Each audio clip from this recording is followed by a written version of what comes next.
Nabi salam alaikum ya Rasul salam alaikum ya Habib salam alaikum salawatullah alaikum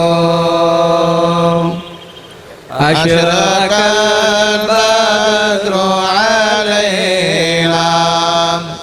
فاغتبت منه البدور مثل حسنك ما رأينا قد يا وجه السرور أنت شمس أنت بدر أنت نور فوق نور أنت الله وبركاته. الصلاة والسلام عليك يا رسول الله. الصلاة والسلام عليك يا حبيب الله. الصلاة والسلام عليك يا نبي الله. الصلاة والسلام عليك يا رحمة للعالمين. اللهم صل على سيدنا ونبينا وشفيعنا وحبيبنا ومولانا ومرشدنا محمد صلى الله عليه وسلم. اللهم صل على محمد وعلى آله وأصحابه وأهل بيته وأطباء التابعين رضوان الله تعالى عليهم أجمعين. أما بعد. Hazrat Umar ரலியல்லாஹு தஆலா அன்ஹு அவர்கள் Medina நகரில் மஸ்ஜித் நபவியின் மிம்பர் படியில் நின்று கொண்டு சாரியா ரலியல்லாஹு தஆலா அன்ஹு அவர்களை ஒரு படை தளபதியாக அனுப்பி பல்லாயிரம் மைல் தூரம் இடம்பெறுகின்ற யுத்த களத்தை ஜும்மா பிரசங்கம் நடைபெறுகின்ற பொழுது நேரடியான கண்காணிப்பின் கீழ் பார்த்து கொண்டு யா சாரியா அல் ஜபல் அல் ஜபல், ஏ சாரியாவே அதோ அந்த மலையை பாரும், அந்த மலையை பாரும் என்று சொன்ன பொழுது ஜும்மா பிரசங்கத்தில் கேட்டுக்கொண்டிருந்த சஹாபாக்கள் ஒரு சில நிமிடங்கள் அப்படியே சிந்திக்கலாயினர். ஹுதுமா முடிந்தது. உமர் ரலியல்லாஹு தஆலா அன்ஹு அவர்களோடு யாரும் பேசவில்லை, இது சம்பந்தமாக கேட்கவில்லை. சாரியா ரலியல்லாஹு தஆலா அன்ஹு அவர்கள் ஒரு மாதம் முடிவெட்டதும் மீண்டும் ஒரு வெள்ளிக்கிழமை மதீனா நகரை வந்தடைகிறார்கள். வந்த பொழுதுதான் அனைத்து சஹாபாக்களும் அவர்களை புடை சூழ்ந்து கேட்கிறார்கள், ஏ சாரியா ரலியல்லாஹு தஆலா அன்ஹுவே, தளபதியே, ஜும்மாவுடைய நாள் ஒரு மாதத்திற்கு முன்னர் உமர் ரலியல்லாஹு தஆலா அன்ஹு அவருடைய சப்தம் ஏதும் உனக்கு கேட்டதா என்று கேட்ட பொழுது சொன்னார்கள், சாரியா ரலியல்லாஹு தஆலா அவர்கள், நான் 2000 மைல் கிலோமீட்டர் தூரம் தாண்டி நாடு கடந்து யுத்தம் செய்கின்ற பொழுது உமர் ரலியல்லாஹு தஆலா அவர்களுடைய சத்தம் என்னை செவியேற்றிருக்கவில்லை என்றிருந்தால், அவர்களுடைய ஓர்டர் எம்மை வந்தடைந்திருக்கவில்லை என்றால், அதை நான் கேட்டிருக்கவில்லை என்றிருந்தால் எமது படை முழுவதும் அன்று அழிக்கப்பட்டிருக்கும், ஹலாக்காக இருக்கும், ஜிஹாதிலே ஃபீ சபீலாக ஆகியிருப்போம். நல்ல காலம் அந்த மலைகளுக்கு பின்னால் ஒளிந்திருந்த எங்களை அம்புகளால் ஈட்டி முனைகளால் தாக்கம் செய்கின்ற ஒரு நிலை மறைமுகமாக நடைபெற்றுக் கொண்டிருந்த பொழுது அதை ஜும்மா பிரசங்கம் ஓதிக்கொண்டிருந்த உமர் ரலியல்லாஹு தஆலா அவர்கள் பார்த்து எவ்வளவு தொலைதூரம், அத்தனை தொலைதூரத்தில் இருந்து அவதானித்து நேரடியாக கட்டளை பிறப்பித்ததன் விளைவுதான் நாங்கள் தப்பித்துக் கொண்டோம், அல்ஹம்துலில்லாஹ் என்று சொன்ன பொழுது உமர் ரலியல்லாஹு தஆலா அவர்கள் ஒரு புன்முறுவலோடு மெதுவாக சிரித்துக் கொண்டு அந்த இடத்தில் இருந்து நகர்ந்து விடுகிறார்கள். எதற்காக இதை சொன்னேன் என்றால், இறை நேசர்களுக்கு இடம், பொருள், நேரம், காலம், தொலைவு என்பதெல்லாம் கிடையாது. அகன்று விருந்து உரூஜ் நுஸுல் விரிவாக்கம் பெற்று அல்லது கீழிறங்கி மேல் செல்கின்ற அந்த உச்ச நிலையை அடைய பெற்றவர்கள் தான் பிரமாண்டமான மகான்கள். அங்கிருந்து எம்மை பார்த்து கொண்டு இந்த நிகழ்வை செவிலியை நடைநடத்த வேண்டும் என்பதற்காக, இந்த நிகழ்வு திறன்பட இடம்பெற வேண்டும் என்பதற்காக எமையெல்லாம் இந்த நிகழ்வின் முக்கியத்துவம் கொடுத்து இந்த நிகழ்வு வருகை தந்தவர்களை எல்லாம் வாழ்த்தி வரவேற்க வேண்டும் என்று முதற்கண் என்னை பணித்தது நிமித்தம் இந்த ஆரம்பிப்பதற்கு முன்னரேயே அவர்களுடைய ஆசியுரையை உங்களுக்கு நான் வெளிப்படுத்தி இந்த நிகழ்வை ஆரம்பம் செய்கின்றோம். இந்த நிகழ்வை முன்னிலையாக நின்று வழிநடத்திக் கொண்டிருக்கின்ற ஷேக் டாக்டர் எம்.வை. ஷமீர் அசையீத் மனிதநேயத்திற்கான கலாநிதி அவர்களை இந்நிகழ்வில் முதற்கண் விழித்து இந்த நிகழ்வை ஆரம்பம் செய்வதற்காக கிராஅத் ஓத நான் அழைப்பது அல்-ஹாஃபில் ஏ சர்ஃபான் அவர்களை பணிவோடு அழைக்கின்றேன். ரஹ்மத்துல்லாஹி வ பரகாத்துஹு. أعوذ بالله من الشيطان الرجيم. بسم الله الرحمن الرحيم. ولا تكونوا كالذين نسوا الله فأنساهم أنفسهم أولئك هم الفاسقون. لا يستوي أصحاب النار وأصحاب الجنة. أصحاب الجنة هم الفائزون. لو أنزلنا هذا القرآن على جبل لرأيته خاشعا متصدعا من خشية الله. وتلك الأمثال نضربها للناس لعلهم يتفكرون. هو الله الذي لا إله إلا هو عالم الغيب والشهادة. هو الرحمن الرحيم. هو الله الذي لا إله إلا هو الملك القدوس السلام المؤمن المهيمن العزيز الجبار المتكبر. سبحان الله عما يشركون. هو الله الخالق البارئ المصور له الأسماء الحسنى. يسبح له ما في السماوات والأرض. والله عليم حكيم. صدق الله العظيم. صدق الله العظيم. முதற்கான நிகழ்ச்சியை ஆரம்பித்த நலீம் ஹசரத் அவர்களுக்கு நன்றிகள். அதனைத் தொடர்ந்து கிராத் ஓத கேட்டிருந்தோம், வழங்கியிருந்தார் ஏ சர்ஃபான் அல் ஹாஃபில், அவருக்கும் நன்றிகளை கூறிக்கொண்டு நிகழ்ச்சியில் அடுத்து தேசிய கீதம்.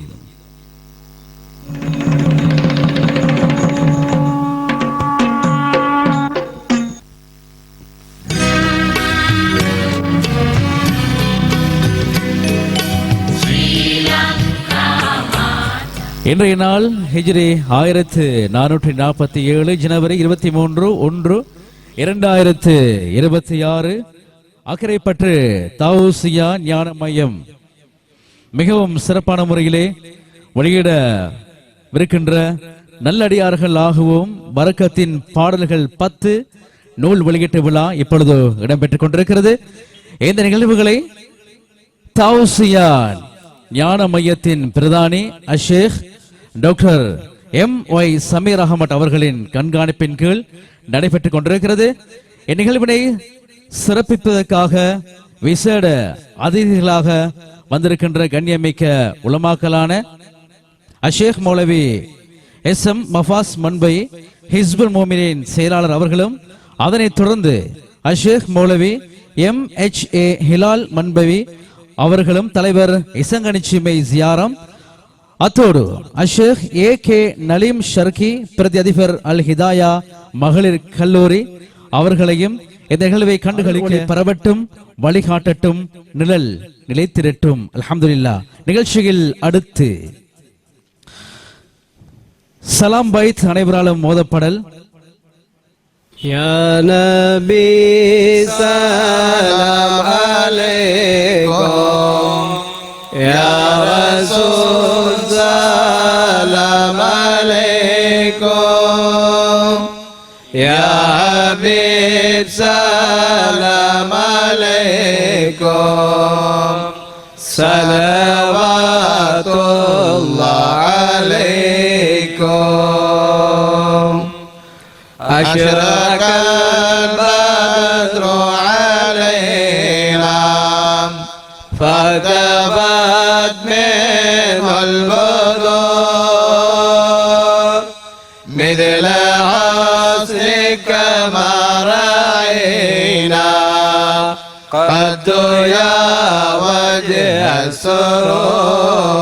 السرور أنت شمس أنت بدر أنت نور فوق نور أنت إكسير وغالي أنت مصباح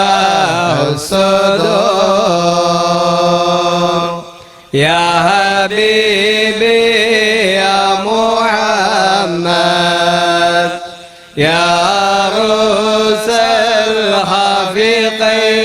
الخافقين يا مؤيد يا ممجد يا إمام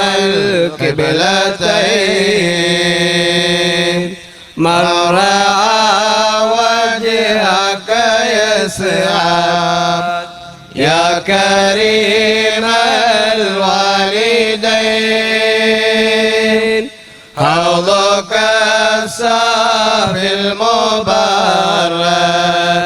بردنا يوم النشور أنت غفار الخطايا والذنوب الموبقات أنت ستار المساوي ومقيل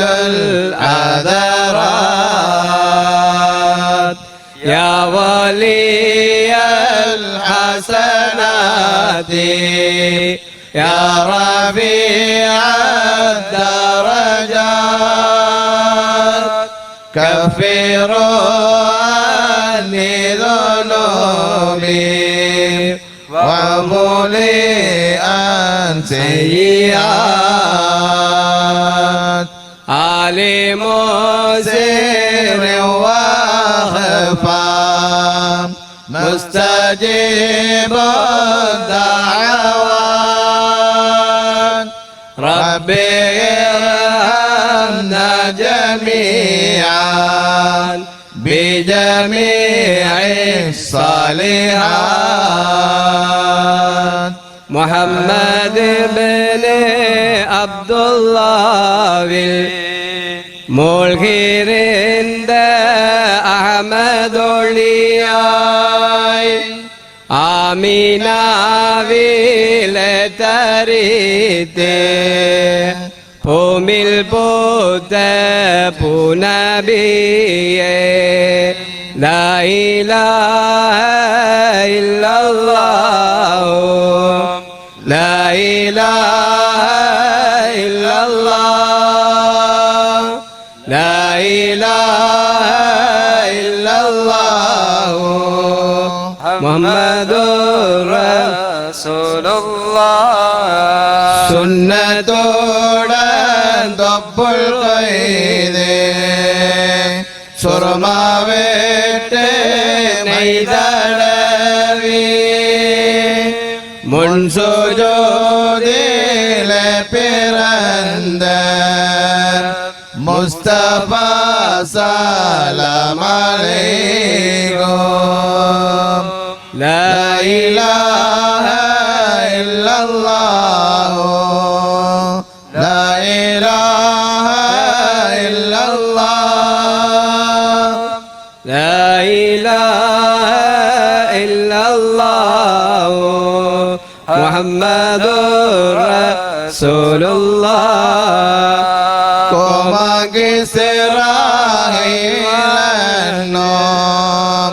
கோட்டை கோத்தலம் விளக்க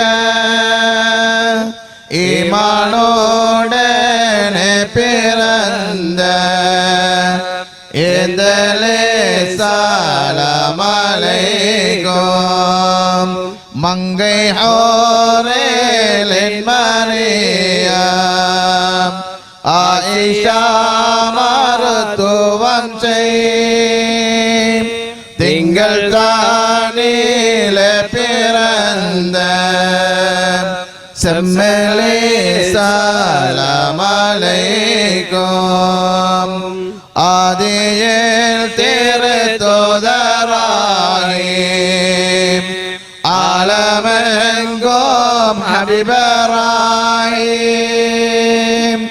அஹமதன்னும் கோலமானே அவ்வளே சலாம் அலைக்கும் கந்தம் கமலம் கண்மணியே கல்பிலேற்றி சலவாத்தோதம்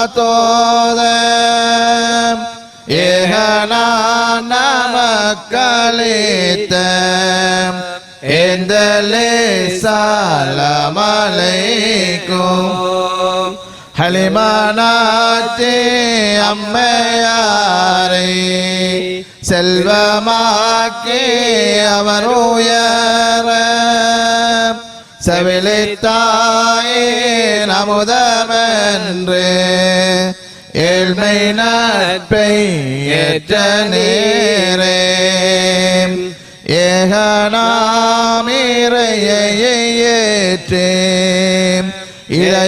இதயமெங்கும் ஒளிபரப்பி நெற்றியில் மாகாமை நிறைத்தே நிதமும் சுஜூது செய்திடுவோம் லா இலாஹ இல்லல்லாஹு லா இலாஹ இல்லல்லாஹ் லா இலாஹ இல்லல்லாஹு முஹம்மதுர் ரசூலுல்லாஹ் صلاة والسلام عليك يا رسول الله صلاة والسلام عليك يا حبيب الله صلاة والسلام عليك يا رحمة للعالمين يا محمد السلام عليكم ورحمة الله. இதுவரை சலாம் பைத் ஓத கேட்டிருந்தோம். இதனை வழங்கியவர்கள் கண்ணியமிக்க உலமாக்கள் அனைவருக்கும் மனமார்ந்த நன்றிகள். இதனைத் தொடர்ந்து நிகழ்ச்சியில் அடுத்து சின்னம் சூட்டும் நிகழ்வு இப்பொழுது இடம்பெறவிருக்கிறது.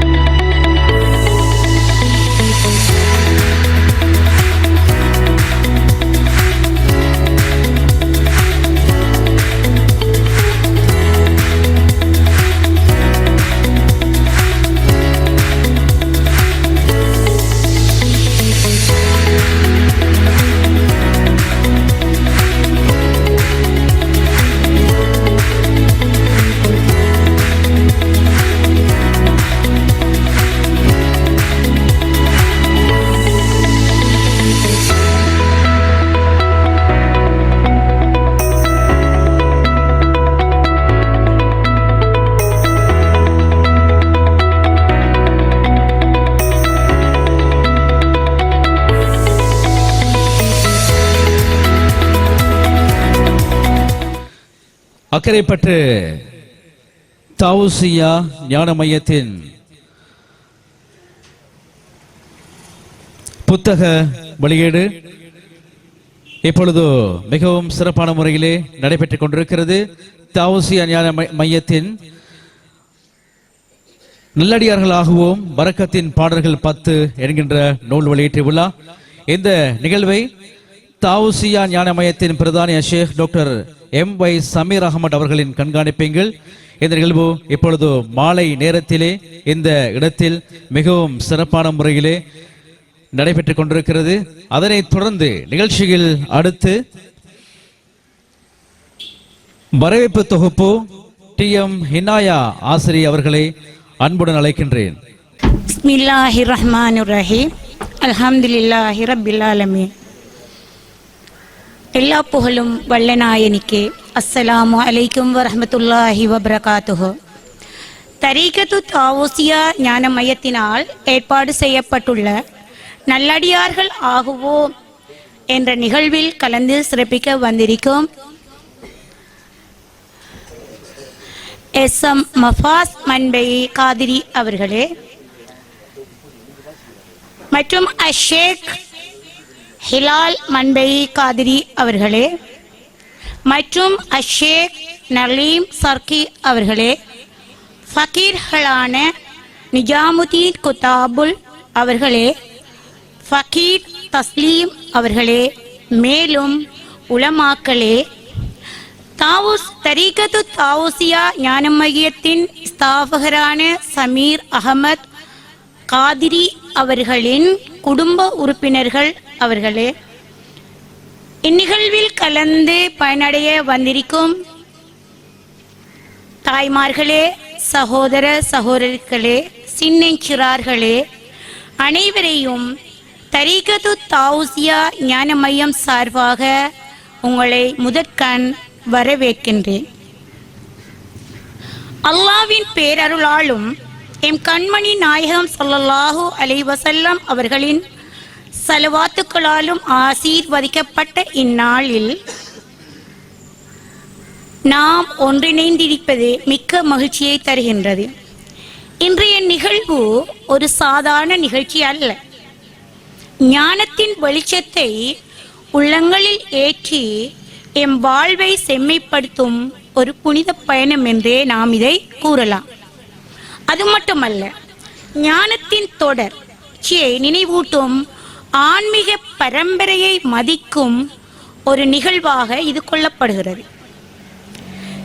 இந்த ஞான மையத்தில் பற்றி சில விடயங்களை சொல்ல வேண்டும். ஏன்னு சொன்னால், முதலாவது இதில் ஸ்தாபகரை பற்றி, இந்த ஞான மையம் உருவானதை பற்றி சில தகவல்கள் உங்களுக்கு முன்வைக்க வேணும். ஏன்னு சொன்னால், நீங்கள் திடீரென இது ஞான மையம் என்ன என்று யோசிப்பீங்க. இந்த தரீகத்து தாவூசியா ஞான மையத்தின் ஸ்தாபகரான சமீர் அகமத் காதிரி அவருடைய பரம்பரை, அதாவது அவருடைய பாட்டனார் இந்த ஆன்மீக வழியில் சிறந்து விளங்கிய, அதாவது ஒரு 15 வருடத்துக்கு முதல் அக்கறை பற்று என்று எடுத்துக்கொண்டால் ஆன்மீகத்தில் உச்சம் கட்டி பறந்த ஒரு குடும்பமாக அவங்க இருந்தாங்க. யாருக்கிட்ட கேட்டாலும் அவங்களோட பரம்பரை ஆன்மீக பரம்பரையாக தான் முதல் தெரியும். யார் கிட்ட கேட்டாலும் எந்த ஒரு மஜ்லிஸ்லேயும் அவங்கள பாடல்கள், அவங்களோட பயான்கள் இல்லாத எந்த இதுவும் இல்லை. அந்த பரம்பரையில இருந்து வந்த இவர் சின்னஞ்சிறு பருவத்திலே இருந்தே அவருக்கு ஆத்மீகத்தில் ஆர்வம், சின்னஞ்சிறு வயதிலிருந்தே அவருக்கு ஆர்வமாக இருந்ததால இவர் அந்த எந்த விடயத்தை எடுத்தாலும் ஆன்மீக ரீதியாக தான் அவரோட நோக்கு இருந்துச்சு. அப்போ அவர் அந்த பட்டப்படிப்பு, அதாவது மேல் படிப்பு படிக்க அவர் அனுப்பிய பொழுதோ அவர் விரும்பி போன இடம் என்னன்னு சொன்னால் ஞானத்தை ஆய்வு செய்கிற ஒரு விடயமாக தான் அவர் கல்வியை அவரே தேர்வு செஞ்சு எடுத்துக்கொண்டார்.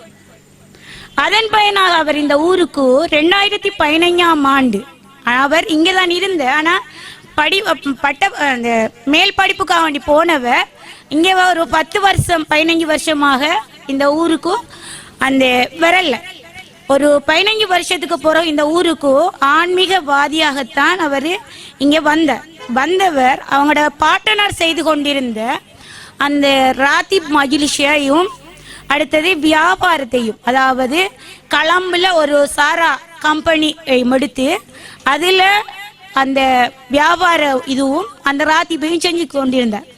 அப்போ அந்த டைமில் எல்லாரும் நம்மளோட ஆக்கள், அதாவது விரக்கொள்ள அவர் கொஞ்சம் மனித நேயம், அதாவது மனித நேயத்தை காண்றண்டா அதுக்கு உருவமாக இருக்கிறவர் அவர் தான். அந்த மனித நேயத்துக்காக அவர் ஆற சந்திச்சாலும் அவர் இனம் மத பேதம் எதுவுமே இல்லை. அவங்களுக்கு அவங்க என்ன தேவையை நாடி வாராங்களோ, அதாவது பொருளாதார ரீதியாகவோ இல்லை ஆன்மீக ரீதியாகவோ இல்லை ஒரு அறிவுரை ரீதியாகவோ எதுவாக வந்தாலும் அவர் என்ன செஞ்சு கொண்டிருந்தார்னா அதை வழங்கி கொண்டிருந்தார். அப்போ 2017ஆம் ஆண்டு அந்த சாரா டிஸ்ட்ரிபியூட்டர் அந்த ஆரம்பிக்கப்பட்டு ஒரு 8 வருஷமாக 2025 ஜூலை 5ஆம் தேதி வரை அந்த நிறுவனம் நடந்துச்சு. 2025ஆம் ஆண்டு இவர் இந்தியாவில் ஏற்கனவே அவர் இந்தியாவுக்கு அடிக்கடி போறது. அங்க அவர் அந்த நிறைய விடயங்கள், அதாவது மனிதாபிமானமான விடயங்களை செஞ்சிருந்ததால, மனித நேயமான விஷயங்களை செஞ்சிருந்ததால அவருக்கு என்ன கலாநிதி பட்டம் ஒன்று வழங்கியிருந்தாங்க. மனித நேயத்துக்கான ஒரு கலாநிதி பட்டம் ஒன்று வழங்கியிருந்தாங்க. அதுக்கு பிறகுதான் அவருக்கு ஒரு தூண்டல் என்னன்னு சொன்னா, நாம இந்த மக்களுக்கு கூடுதலாக என்னத்தை வழங்கணும், ஞானத்தை. எதிர்கால சந்ததிக்கு இந்த ஞானம் என்ன செய்ய போகுதோ, அழிந்து போகக்கூடிய ஒரு சந்தர்ப்பத்தை இதாயிருக்கு இப்ப. அப்ப அதனால அவங்களோட பாட்டனார் இயற்றின பல பாடல்களை அவரு ஒளி வடிவத்திலேயும் வரி வடிவத்திலேயும் அதை என்ன செஞ்சு கொண்டிருந்தார். அதை 2025 7ஆம் மாதம் 6ஆம் தேதி அவர் எண்ணத்தில் அதை உருவாக்கணும் இருந்ததால அந்த ஞானமயத்தை, அதாவது சாரா டிஸ்ட்ரிபியூட்டரை ஸ்டாப் பண்ணி போட்டு அதை முடிவுக்கு கொண்டு வந்து அந்த 2025ஆம் ஆண்டு ஜூலை 6ஆம் தேதி ஞான மையத்தை உருவாக்கினார். அந்த ஞான மையத்தில் என்ன நடக்குதுன்னு சொன்னா, இப்போ எல்லாரும் நினைப்பாங்க ஞான மையத்தில் என்ன நடக்குது, புதுசாக ஒரு ஞான மையம் போட்டாங்களே, சாரா டிஸ்ட்ரிபியூட்டர் ரெண்டு தானே இருந்த, இப்போ என்ன புதுசாக ஞான மையம் சாமான் வித்த இடத்துல எப்படி என்று யோசிப்பாங்க. அப்போ அது அந்த தகவல் மக்களுக்கு தெரியப்படும். அதாவது அந்த ஞான மையத்தினூடாக இங்கே 2 விடயம் நடக்குது. ஒன்று திகிர் மஜ்லிஸ் ஒன்று நடக்குது வியாழக்கிழமை, அடுத்தது செலவாத் மஜ்லிஸ் ஒன்று நடக்குது. இந்த செலவாத் மஜ்லிஸுக்கு ஞாயிற்றுக்கிழமை 4:30 இருந்து 6:30 வரை இந்த செலவாத் மஜ்லிஸ் நடக்குது. அந்த செலவாத் மஜ்லிஸ்ல என்ன விடயம் நடக்குதுன்னு சொன்னா, இப்ப ஒரு குடும்பத்தை எடுத்துக்கொண்டா அந்த குடும்பத்துல ஆக முக்கியமானாக்கள் பெண்கள். அவங்க தான் எதிர்கால சந்ததிகளை உருவாக்குற இதுல முக்கிய பங்காக இருக்கிற ஒரு மக்களா இருக்காங்க. அப்ப அவங்களுக்கு முதல் ஆன்மீகமான ஞானம் இருந்தா தான் பிள்ளைகளை சரியா வளர்ப்பாங்க. அவங்களுக்கிட்ட, அதாவது அவங்களுக்கிட்டே நட்பண்பு ஒன்று இல்லைண்டா தன்னுடைய பிள்ளைகளுக்கும் என்ன செய்யாது, நட்பண்புங்கிறது வராது. அப்ப நட்பண்பு இப்ப யாருக்கிட்ட பார்த்தாலும் நட்பண்புங்கிறது பேரளவுல தான் இருக்கு. நட்பண்பு சொன்னா இப்ப என்னன்னு யோசிப்பியல், நட்பண்பு நாங்க எல்லாரும் நட்பண்பா தானே இருக்க யோசிப்பியல். நட்பண்புன்னு சொன்னா இப்ப பொறுமை செய்யணும், நாம நிறைய ஹதீஸ்ல எல்லாம் கேட்டிருக்கோம், வாசிச்சும் பார்த்திருக்கோம். ஆனா நாமளும் பேசக்குள்ள பொறுமையா இருக்கணும் சொல்லணும். ஆனா நம்மளுக்கு ஒரு நிகழ்வை கொண்டு வரக்குள்ள, நம்மட ஒரு வாழ்க்கையில ஒரு விஷயத்தை எழுதக்கொள்ள நாம அந்த பொறுமையை காக்கமா என்கிறது அங்க நடக்கல. அதாவது பொறுமை சொன்னா இப்ப நாம சத்தம், ஒரு வீட்டுல ஒரு பிரச்சனை ஒன்று நடக்குதுண்டா அதுக்கு சத்தம் போடாமல் கேட்கறது பொறுமை இல்லை. அது சத்தம் போடாமலுக்கு இருந்து உள்ளுக்கு நாம மனசளவுல மற்றாக்களுக்கு ஏசிக்கு இருக்கிறதும் அது ஒரு பொறுமை இல்லாத விஷயம். ஆனா இங்க என்ன நடக்கப்படுதுன்னு சொன்னா, அந்த கோபமே ஒரு மனிதனுக்குள்ள வராமலுக்கு, கோபத்தை கட்டுப்படுத்துறது பொறுமை இல்லை. கோபத்தை தனக்குள்ளே வராமலுக்கு தன்னுடைய உள்ளத்தை கவனிச்சு ஒவ்வொரு விடயத்திலையும், அதாவது நாமெல்லாம் எப்படி சொன்னா வெளியால விஷயங்களை பார்த்து கேட்டு அறிஞ்சு இப்படித்தான் நாம் ஒவ்வொரு விஷயத்தையும் கற்றிருக்கோம். ஆனா ஒன்றை பழகல, தனக்குள்ள பழகினாத்தான் நாம் என்ன செய்யலாம், முன்னேறலாம். இப்ப ஒரு இது உதாரணம் முடியுன்னு, உன்னை திரித்து உலகம் திருந்தும் சொல்லுவாங்க. அப்ப நாம என்ன செய்யறோம், உலகத்தை தான் திருத்திக்கிறோம், பல பயான்கள் சொல்லி திருத்திக்கிறோம். ஆனா நம்மளுக்குள்ள நாம திறந்திருக்கமாண்டு நாம ஒரு வினாவை ஏற்படுத்தி பார்த்தோம்டா நம்மளுக்குள்ள நாம திறந்தல்ல. அப்ப அந்த ஒரு பயிற்சி இந்த சலவாத்து மஜ்லிஸ்ல நடந்து கொண்டிருக்கு. அதாவது இந்த மஜ்லிஸ்ல 10 வருஷத்துக்கு மேலா நான் இங்க வந்துக்கிறேன். நான் வெறக்குள்ள ஆரம்பத்துல என்னன்னு சொன்னா மிச்சம் கோபக்காரி. நான் ஒரு நிறுவனத்தில் நான் வேலை செய்யற ஒரு ஆள். ஆனா நான் அந்த தலைமைத்துவத்துக்கு கட்டுப்படல. ஆனா நாம எப்படித்தான் பிழையான தலைமைத்துவமாக இருந்தாலும் நாம் என்ன செய்யணும், நம்ம கட்டுப்பட்டு நடக்கணும். அது என்ன, நான் செய்யறது தான் சரி, நான் தான் சரி என்ற ஒரு அடுத்தது அந்த அப்படி பார்க்கக்குள்ள நாம் என்ன செய்யறோம், மற்றாக்களை தான் அவங்களோட குறைகளை பார்க்க தோங்கூடும். நம்மளுக்குள்ள என்ன குறை இருக்குங்கிறத நாம் என்ன செய்யல, பார்க்கல. அப்ப எனக்கு இந்த மஜ்லிஸுக்கு வரக்கொள்ள ஆரம்பத்துல இப்படியான குணங்கள் என்கிட்ட இருந்துச்சு. அப்ப இந்த குணங்கள் எனக்கு கொஞ்ச நாள் எல்லாம் விளங்கிச்சு. என்னன்னு சொன்னா, இது நம்மள என்ன செய்யுது, ஒரு பிழையான நம்மள அறியாமலுக்கே சமூகத்துல நம்மள ஒரு பிழையா காட்டுது. நாமளே அந்த விஷயத்தை உருவாக்கி கொள்ளலாம், பிழையான விஷயத்தை உருவாக்கி கொள்ளலாம். அப்ப இது எப்படியோ நாம் இதை நிவர்த்தி செய்யணும். இதுக்கு எங்க வழி என்று பார்க்க கொள்ள எங்கட உம்மா அவங்க என்ன செய்யற, இந்த சலவாத்து மஜ்லிஸுக்கு அவங்க தானே ஆரம்பத்துல வந்தவங்க. அப்ப அவங்களோட நானும் இணைஞ்சி என்ன நடக்குதுன்னு பார்க்கத்தானே வரணும். அப்ப நானும் வந்தேன். அப்ப இங்க வந்தா பாடம் சொல்லி கொடுக்கறதில்ல, எல்லாம் செய்யல. இப்ப நம்ம கோபப்படுறோம்னா ஒரு கோபமான ஒரு விஷயம் அந்த இடத்துல நடக்க பெற்று அந்த அதுல இந்த சமீர் அகமது காதிரி அவர் எப்படி நடந்து கொள்ளார் என்கிறத வச்சு நாங்க ஒவ்வொரு விடயமா கோபப்படுறதோ, விட்டு கொடுக்கிறதோ, மற்றாக்களை ஆதரிக்கிறதோ, இப்படி ஒவ்வொரு விஷயமா அவர்கிட்ட இருந்து கற்று இப்ப நானே சமூகத்துல, அதாவது எங்க போனாலும், இப்ப நான் என்ன எங்கட பிரின்சிபல் மார்கிட்ட கேட்டேன். நான் 3 ஸ்கூல்ல ஒர்க் பண்ணிருக்கேன். முதலாவது ஸ்கூல்ல கேட்டா பிரின்சிபல் என்ன சொல்லுவாங்க, நான் நீங்க வாரத்துக்கு முந்தைய அங்க ஒர்க் பண்ணினேன். அவ செல்லுவாப்பா அவளை போல ஒருத்த வில்லி ஒருத்தரும் இல்லை, அப்படி கோபக்கார சண்டை பிடிக்கிற. 2 வருஷம் அங்க பேசாமல் இருந்து அங்க ஒர்க் பண்ணினேன். எவ்வளவு போலையான ஆள் நான். இவரை கண்டத்துக்கு பிறகு 8 வருஷம் ஜூனியர் காலேஜ்ல இருந்தேன்.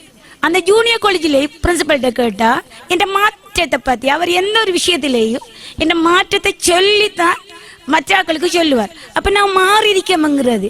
அப்படியான ஒவ்வொருவரும் இங்க வார ஞான மையத்துக்கு வார ஒவ்வொரு மெம்பரும் என்ன செய்யறாங்க, மாறிக்கொண்டிருக்காங்க. அதுதான் நீங்க நடக்குது ஒன்று. அடுத்தது என்னன்னு சொன்னா, பழைய பாடல்கள் இருக்குத்தானே, இங்க ஞானிகள் உண்டு நம்ம ஊர்ல பிரபல்யமான அவங்களோட பாடல்கள் என்ன செய்ய மருவி வருது. அந்த பாடல்களை என்ன செய்யறோம், நாங்க இந்த ஞான மையத்தால அந்த பாடல்களை தொகுத்து அவங்க சில ஆக்களுக்கிட்ட அந்த புக்குகள் இருக்கும், அதை மற்றாக்களுக்கு கொடுக்கணும், எப்படி கொடுக்கணும், எப்படி பிரிண்ட் பண்ணி கொடுக்கணும், ஆறுகிட்ட கொண்டு ஒப்படைச்சா இது மக்களுக்கு சேரும்ங்கிறது சில நபர்களுக்கு தெரியாமலுக்கு இருக்கு. அப்ப அப்படியான புக்குகளை நாங்க கலெக்ட் பண்ணி அதை புதுப்பிச்சு அப்படியான ஒரு புத்தகம் தான் இந்த நம்ம ஊர்ல இது பாடப்பட்ட புத்தகம் தான். இந்த பரக்கத்தின் பாடல்கள் 10ங்கிற பாடல்கள் இந்த பழைய நம்முடைய அந்த பழைய ஆக்கள் கேட்டு அந்த பாடல் எல்லாம் அவங்களுக்கு சரளமாயிருக்கும். ஆனா புது ஆக்களுக்கு அது சரளம் இல்லை. அப்ப அப்படியான பாடல்களை தொகுத்து நாங்க வெளியிடுறோம். அப்படி நாங்க தொகுத்து வெளியிடுறதுகளை இப்ப உங்ககிட்ட இருக்கலாம், நிறைய பாடல்கள் இருக்கலாம். அப்ப அப்படியாக விருப்பம் கொண்டவர்கள் எங்களோட மையத்துல நீங்க ஒப்படைச்சிங்கன்னு சொன்னா உங்களோட விருப்பத்தை கேட்டு அது மோடிஃபை பண்ணப்பட்டு என்ன செய்யும், வெளியிடப்படும். இதுதான் இந்த ஞான மையத்துல நடக்கிற விஷயம். சரியா? இப்ப நீங்களும் இதுல பயன்பெற வேணும்னு சொன்னா ஞாயிற்றுக்கிழமை சலவாத் மஜ்லிஸில், அதாவது பெண்கள் மேக்சிமம் கலந்து கொள்ளலாம். இவ்வளவுதான் இந்த ஞான மையத்துல நடக்கிற விடயம். வேற எந்த விடயமும் இல்லை. இப்ப நம்மளோட குணத்தை நாம திருத்துறதுக்கு இந்த வழிக்கு வந்த நாம என்ன பைத்தியமாக போறோமா? இப்ப அந்த சில வயசுக்கு கூட இப்ப ஒரு 40 வயசுக்கு முதல் ஒரு புள்ள வருதுன்னு சொன்னா எல்லாரும் சொல்ல என்னண்டா அந்த ஆத்மீக வழியில போனா மென்டலா போயிடுவோம். அப்படி இல்லையே. எப்படி நம்ம உள்ளத்தை கவனிக்கிறதுக்கும் நம்ம குணத்தை திருத்துறதுக்கும் நம்ம இந்த வழியில போனா நம்ம என்ன மென்டல் ஆக மாட்டோம் தானே? ஏன்னா நம்மள நாம நோக்கி பார்க்க இது அந்த அந்த பிள்ளைகள்கிட்ட அந்த பிள்ளையான ஒரு எண்ணக்கரு வந்து இப்ப என்ன செய்யப்படுது, உள்வாங்கப்பட்டு பிள்ளைகளுக்கு என்ன மேக்சிமம் அறிவு ரீதியாக பிள்ளைகளை வளர்த்துறாங்களே ஒழிய பிள்ளைகளுக்கிட்ட ஆன்மீகம்ங்கிறது இல்லை. இதை நிலைநாட்டணும், எதிர்கால சந்ததிகளும் இதை கொண்டு வரணும், அவங்களுக்கும் இதை வழங்கணும்ங்கிறதுக்காக வேண்டிதான் இந்த ஞான மையத்தால நாங்க என்ன செஞ்சிருக்கோம், இந்த புக்குகளை வெளியிட்டிருக்கோம். சரியா? இப்ப இதுல நீங்களும் இதுல பயனடையணும் என்று இந்த ஞான மையம் சார்பாக நாங்க உங்கள் அனைவரையும் அந்த ஆசைப்படுறோம். நீங்களும் இந்த வழியில வந்து நீங்களும் உங்களோட குடும்பம் உங்களோட சுற்றுச்சூழல் எல்லாம் என்ன செய்யணும், அமைதியான ஒரு வாழ்க்கையை இது செய்யணும். எதிர்கால சந்ததிகளும் இந்த ஞானத்தை அவங்களும் அடங்கி ஒரு நல்ல ஒரு சமூகம் உருவாகணும் என வேண்டி எனது சிற்றுரையை முடிக்கிறேன். அஸ்ஸலாமு அலைக்கும் வரஹ்மத்துல்லாஹி வபரகாத்துஹு. இதுவரை வரவேற்புரையை தந்த, அதாவது இந்த தௌசியா ஞான மையம் இதனை பற்றிய, இது ஏன் ஆரம்பிக்கப்பட்டது, இப்பொழுது என்ன நடந்து கொண்டிருக்கிறது என்பதெல்லாம் கூறி முடித்த ஆசிரியை TM ஹினாயா அவர்களுக்கு மனமார்ந்த நன்றிகள். அதிகமாக பேச்சுக்களை கேட்டிருந்தீங்க, இப்ப ஒரு சின்ன பைத்துணை தாரதுக்காக அழைப்பது. அகலவன் பாதை 4ஆம் அடியது சரியத்தாகும், உகந்ததோர் தரிக்கத்தாகும், உண்மை நல் ஹகீக்கத்தாகும், பகர்ந்திடும் மகரிபத்தில் பலந்தனை தாருமையா, பகலிரவு அட்டிடத்தில் பௌசருள் முகையதீனே,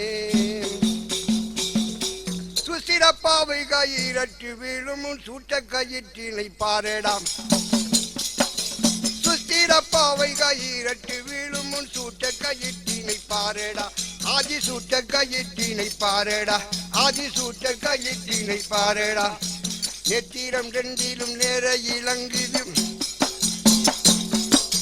நெத்திரம் ரெண்டிலும் நேர இலங்குது, நீடொளி போன்றது தேடரிதானது, நெத்திரம் ரெண்டிலும் நேர இலங்குது, நீடொளி போன்றது தேடரிதானது, காத்திரம் உள்ளது யாவும் பொதிந்தது, காத்திரம் உள்ளது யாவும் பொதிந்தது, கையிலும் காலிலும் கட்டப்படாதது, சுத்திரப்பாவை கயிறட்டு போகும் சூட்ட கயிற்றினை பாரடா, ஆதி சூட்ட கயிற்றினை பாரடா, ஆதி சூட்ட கயிற்றினை பாரடா,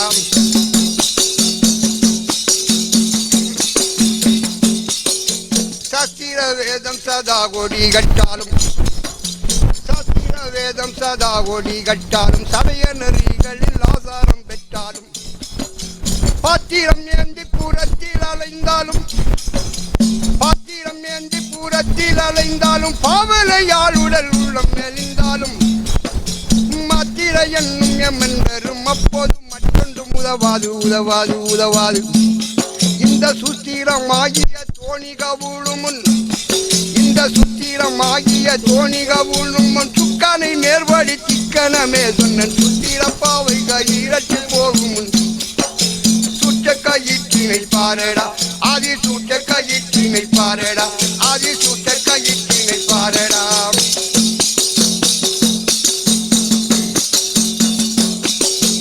உற்றாருறவின் முறையாரிருந்தன, உற்றாருறவின் முறையாரிருந்தன, ஊரு பெரும் ஜனம் மிகவும் பணிந்தன, உற்றாருறவின் முறையாரிருந்தன, ஊரு பெரும் ஜனம் மிகவும் பணிந்தன, பெற்றாரும் பெண்டிலும் பிள்ளை இருந்தன, பெற்றாரும் பெண்டிலும் பிள்ளை இருந்தன, பேரும் புகழும் பெரும் செல்வத்தினால் என்ன, கற்றோன் பிரிந்திடில் செத்ததவம் மாற்றி, கற்றோன் பிரிந்திடில் செத்ததவம் மாற்றி, காணாது காணாது கண்டதெல்லாம் போச்சு, எத்தனை பேர் நின்று கூக்குரலிட்டாலும், எத்தனை பேர் நின்று கூக்குரலிட்டாலும், வெட்டாமல் போய்விடும் கட்டையல்லோ இது, சுத்திரப்பாவை கயிறட்டு போகும் சூட்ட கயிற்றினை பாரடா, ஆதி சூட்ட கயிற்றினை பாரடா,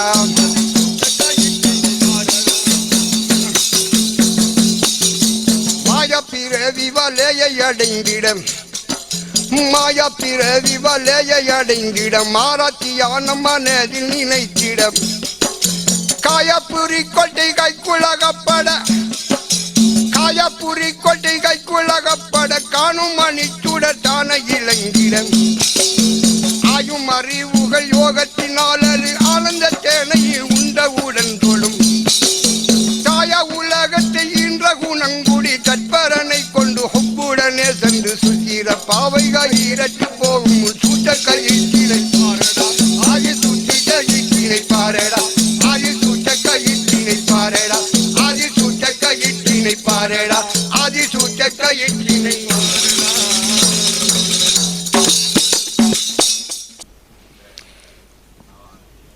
இதமான மாலை நேரத்திலே அனைவருடைய உள்ளங்களையும் தொட்டுச் செல்கிறது பக்கீர் நிஜாமுதீன் குத்பால் மற்றும் பக்கீர் தஸ்லீமினுடைய இதமான பக்கீர் பைத் என்று கூட சொல்லலாம்.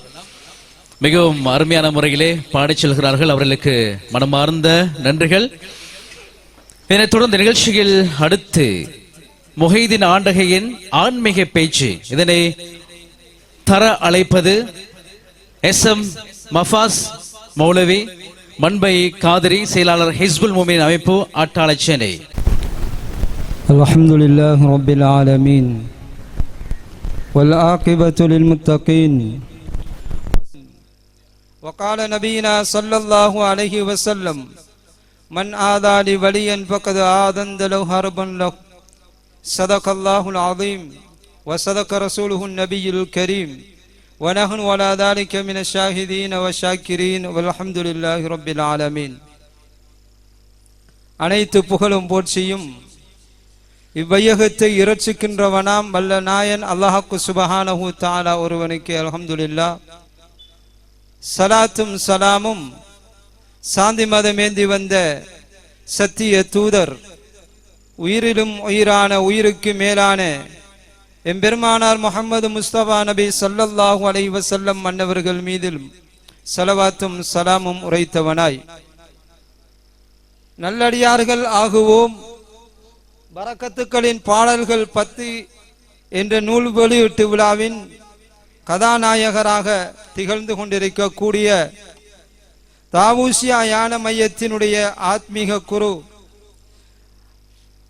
எம்வை சமீர் அகமது ஷேக் அவர்களை விழித்து இங்கே பிரதம பேச்சாளர்களாக வந்திருக்கக்கூடிய கண்ணியத்துக்குரிய சக நண்பர்கள் ஹிலால் மன்பை காதிரி அவர்களை விழித்து மற்றுமொரு சக நண்பர் மௌலவி ஏகே நலீம் ஷர்கி காதிரி அதிபர் அவர்களையும் விழித்து இங்கே ஆத்மீக பாடல்களை வழங்குவதற்காக இங்கே வருகை தந்திருக்கக்கூடிய நிஜாமுத்தீன் பாவா மற்றும் அவருடைய தோழரையும் விழித்து தாவூசியா தரிகாவினுடைய முரீதீன்கள் முஹிப்பீன்கள் இங்கே இந்த நிகழ்வை கண்டுகளிப்பதற்காக வேண்டி வந்திருக்கக்கூடிய அன்பு உள்ளங்கள் அத்துணை பேர்களையும் விழித்து என்னுடைய உரையை ஆரம்பம் செய்கின்றேன்.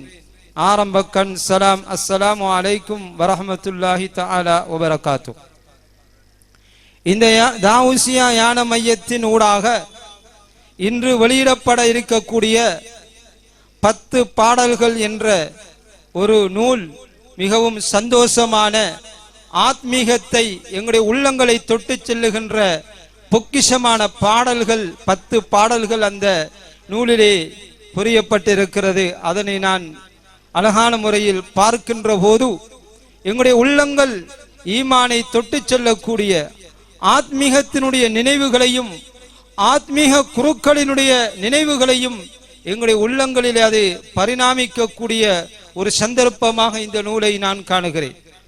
அந்த நூலில் ஆரம்பமாக எடுத்துரைக்கப்படக்கூடிய பாடல் எங்களுடைய குருநாதர் சையீதுனா குத்துபுல் அக்தாப் கௌதுல் ஆலம் சையீதுனா முஹித்தீன் அப்துல் காதிருல் ஜீலானி கத்தஸல்லாஹு சிர்ரஹுல் அசீஸ் அன்னவர்களை விழித்து அன்னவர்களுடைய கராமாத்துகள் அன்னவருடைய குணாதிசயங்களை பற்றி அந்த பாடல் மிக தெளிவாக எங்களுக்கு பெரும் சான்றுகளை பகிர்ந்து கொண்டிருக்கிறது.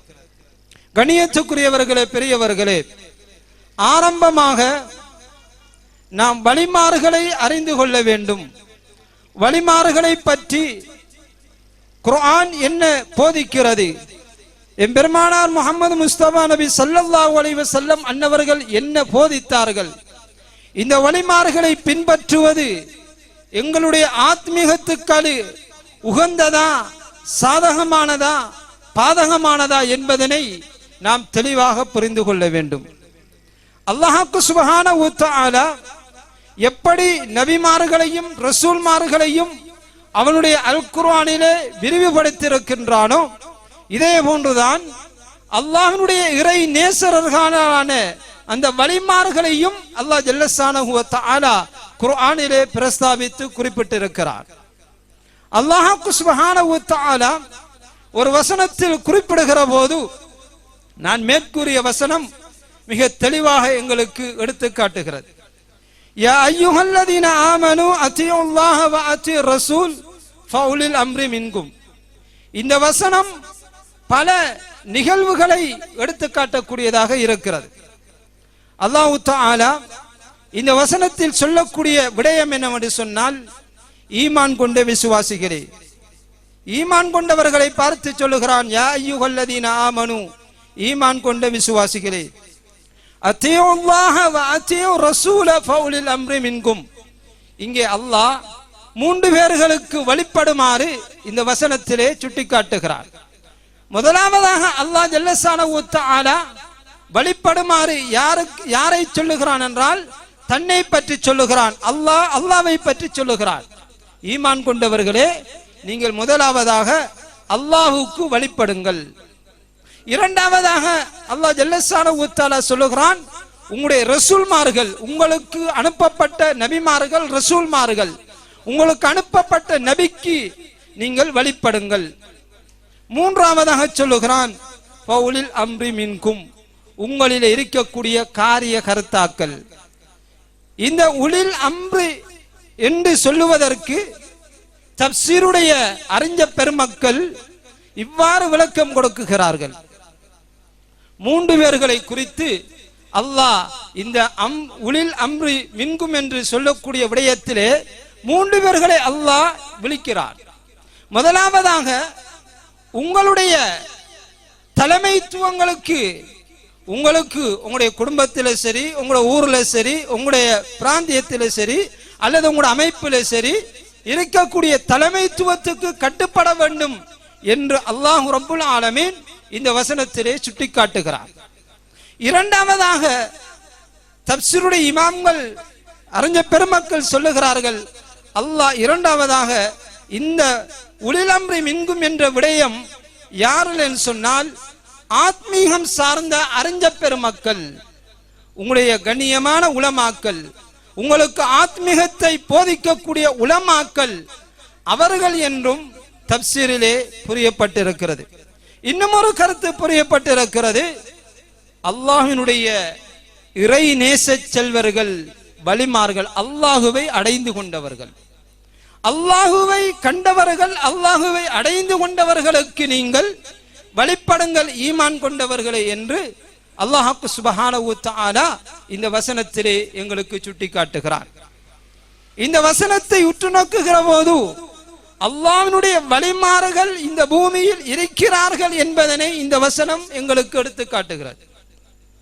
அந்த வகையிலே தான் வழிமாறுகளை நாங்கள் பின்தொடர்வது, அவர்களுடைய ஆத்மீக பாதையில் நாங்கள் செல்லுவது மூமின்கள் விசுவாசிகளுக்கு மிக கட்டாய கடமை என்பதனை நாங்கள் முதலாவதாக அறிந்து கொள்ள வேண்டும். வழிமாறுகளுக்கெல்லாம் ஆரம்ப குருவாக இந்த வையகத்துக்கு கிடைத்த அருள் பெரும் பாக்கியம் பெற்றவர்கள் தான் சையீதுனா குத்துபுல் அக்தாப் கௌதுல் ஆதம் சையீதுனா முஹைத்தீன் அப்துல் காதிருல் ஜீலானி கத்தஸல்லாஹு சிர்ரஹுல் அஸீஸ் அவர்கள். அல்லாஹ் ஜல்லஷானஹு வ தஆலா ஹதீஸில் குதுஸில் ஒரு விடயத்தை சொல்லி காட்டுகிறார். யார் வழிமாறுகளை நிந்திக்கின்றார்களோ, யார் வழிமாறுகளுடைய விடயத்தில் விமர்சனம் செய்கின்றார்களோ, தப்பான அபிப்பிராயம் பேதம் கொள்ளுகின்றார்களோ, அவர்களோடு நான் யுத்த பிரகடனம் செய்கின்றேன் என்று அல்லாஹ் ரப்புல் ஆலமீன் ஹதீஸில் குதுஸிலே சொல்லுகிறான். இந்த விடயத்தை பெருமானார் முஹம்மது முஸ்தபா நபி ஸல்லல்லாஹு அலைஹி வஸல்லம் அன்னவர்கள் எங்களுக்கு தொட்டு காட்டுகின்றார்கள். எனவே அன்புக்குரியவர்களே, எங்களுக்கு விஷயங்கள் தெரியல என்று சொன்னால், எங்களுக்கு அது சம்பந்தமான அறிவுகள் இல்லை என்றால், அந்த அறிவை தேடுவதும் படிப்பதும் அந்த அறிவு சார்ந்தவர்களிடத்திலே செல்லுவதும் அது எங்களுடைய சொந்த விஷயம். அறிவு இல்லை என்பதனால் ஆத்மீகம் இல்லை என்றோ, அல்லது எங்களுக்கு விளங்கவில்லை என்பதனால் இறை நேசர்கள் இல்லை என்றோ விமர்சனம் செய்வது அல்லாஹ்வோடு யுத்தம் செய்வதற்கு சமம். அல்லாஹ் அவர்களோடு யுத்தம் செய்கிறான் என்று எம்பெருமானார் ஸல்லல்லாஹு அலைஹி வஸல்லம் அன்னவர்கள் எமக்கு சொல்லி தந்திருக்கிறார்கள். அந்த ஹதீஸை நினைவுபடுத்திக் கொண்டு இந்த உலகத்திலே சையீதுனா குத்துபுல் அக்தாப் கௌதுல் ஆலம் சையீதுனா முஹைத்தீன் அப்துல் காதிருல் ஜீலானி கத்தஸல்லாஹு சிர்ரஹுல் அஸீஸ் அன்னவர்களுடைய வாழ்க்கை வரலாற்றை குறிப்பிடப்பட்ட இந்த 20 நிமிடத்துக்குள் பேசி முடிக்க முடியாது. ஏனென்றால் அவர்கள் அறிவு கடல். இந்த உலகத்திலேயே அனைத்து குதுபுமார்களுக்கும் அனைத்து வழிமாறுகளுக்கும் முதன்மையானவர்கள் தான் குதுபு நாயகம் அவர்கள். அவர்களுடைய வரலாற்றை 20 நிமிடத்திலே பேசி முடிக்க முடியாது. இருந்தாலும் குறிப்பிடப்பட்ட அந்த நேரத்துக்குள் எனக்கு கொடுக்கப்பட்ட அந்த மகுடத்திலே என்னால் முடியுமான ஒரு சில விடயங்களை முதாக்கரா செய்துவிட்டு ஞாபகப்படுத்தி விட்டு விடைபெறலாம் என்று நான் எண்ணுகின்றேன்.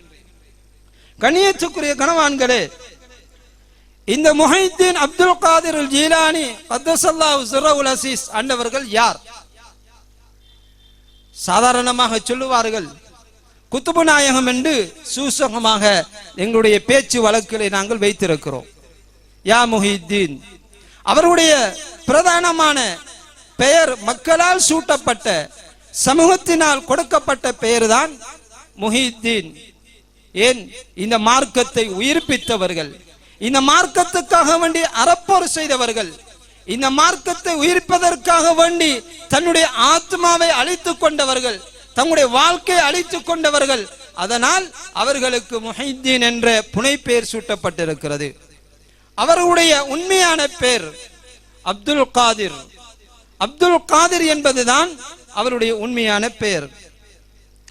அவர்கள் எந்த வம்சத்தை சேர்ந்தவர்கள்? எம்பெருமானார் முஹம்மது நபி முஸ்தபா ஸல்லல்லாஹு அலைஹி வஸல்லம் அன்னவருடைய வம்சத்தை சேர்ந்த அஹ்லு பைத்துக்களில் உருவான ஒரு கருதான் சையதுனா குத்புல் அக்தாப் கௌதுல் ஆலம் சையதுனா முஹைத்தீன் அப்துல் காதிர் ஜீலானி கத்தஸல்லாஹு சிர்ரஹுல் அஸீஸ் அன்னவர்கள். இது எத்தனை பேர்களுக்கு தெரியும்?